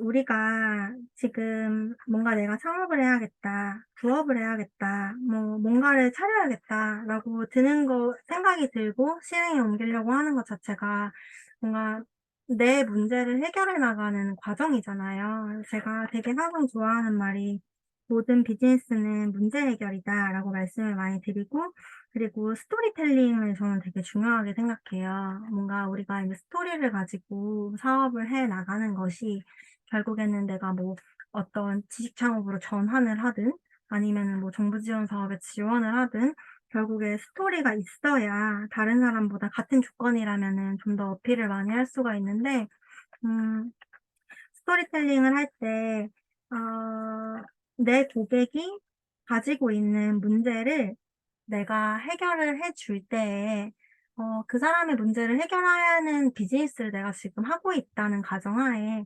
내가 이거를 처음에 할 때 왜 그랬는지에 대해서 스스로 그냥 이유를 하나 만들어 놓으셨으면 좋겠어요. 뭐, 결국에는 결과가 나오고 나서 내가 그랬다면 그런 거니까. 스스로 마인드셋을 나는 이런 문제점이 시장에 있어서 이거를 해결하려고 창업을 하는 거야. 내 고객들은 이런 문제를 전체적으로 가지고 있다. 라고 좀 약간 페르소나 설정이라고 하죠. 그거를 아예 준비 단계에서부터 좀 설정을 해서 스토리텔링을 해 나가시는 게 좋을 것 같아요. 음, 저를 예로 들면 저 항상 뭐 몇 번이고 얘기하긴 했지만 제가 망하기 일보 직전일 때 진짜 제발 배달하는 방법 한 번만 알려줬으면 좋겠다. 상품, 저 물건 어디서 소싱하는지만 진짜 알려줬으면 좋겠다. 배달의 민족 어떻게 시작하는지 제발 알려줬으면 좋겠다라는 마음으로 하나하나씩 시작했던 게 여기까지 왔고, 나랑 같은 사람이 많을 거라는 사실을 알기 때문에, 저 사람들의 그런 불필요한 여정을 나는 줄여줘야지. 그리고 줄여주되, 진짜 실질적이고 유효하게 저 사람들이 살아남을 수 있도록 도와줘야지라는 마음으로 시작을 했었고, 그 마음은 계속 변하지 않았고, 지금도 계속 어딘가에서 뭐 인터뷰 요청이 들어오거나 강의를 하거나 하면은 저의 스토리를 이런 식으로 얘기를 하거든요. 그래서 뭔가 내 경험 기반, 내가 이런 경험을 했는데 이렇게 했더니 이런 결과가 나왔다. 그리고 보통의 사람들도 다 이런 경험을 가지고 있을 테니까 이렇게 해결하면 좋을 것 같아서 나는 이 창업을 결심했다. 이런 식으로 좀 본인 스스로가 나중에 에세이를 쓸 수도 있다라는 걸 항상 염두에 두고 나의 스토리를 만들어 나가셨으면 좋겠어요. 그리고 제가 장표에 빠진 거는 한번 못 빠졌는지 확인해 보고 다 포함시켜 놓을게요. 그래서 제가 오늘 말씀드리려고 했던 거는 이제 끝났어요. 1시간 반 동안 들으시느라 고생 많으셨고요. 제가 3주 동안 말씀드린 거는 다 빠짐없이 잘 포함시켜 가지고 여러분들한테 보내드릴게요. 네, 그리고, 음, 혹시나 이제 또 뭐, 더 궁금한 게 있거나 아니면은 실제로 진짜로 준비를 시작하게 된다거나 할 때 뭐 나중이라도 괜찮으니까 연락 주세요. 제가 알고 있는 선이나 뭐 도움 드릴 수 있는 선에서는 얼마든지 말씀해 드릴 수 있을 것 같아 가지고 나중에 진짜 카페 차리실 분은 놀러 오세요, 방배동에. 한번 해 보고 가요. 그래서 고생하셨고 이제 혹시 이후에도 질문 있으시면 단톡방에 남겨주세요. 그리고 저도 추가적으로 더 생각나는 거 있거나 아니면은 뭐 말씀드리고 싶은 거 있으면은 단톡방에 종종 말씀드릴게요. 고생하셨습니다.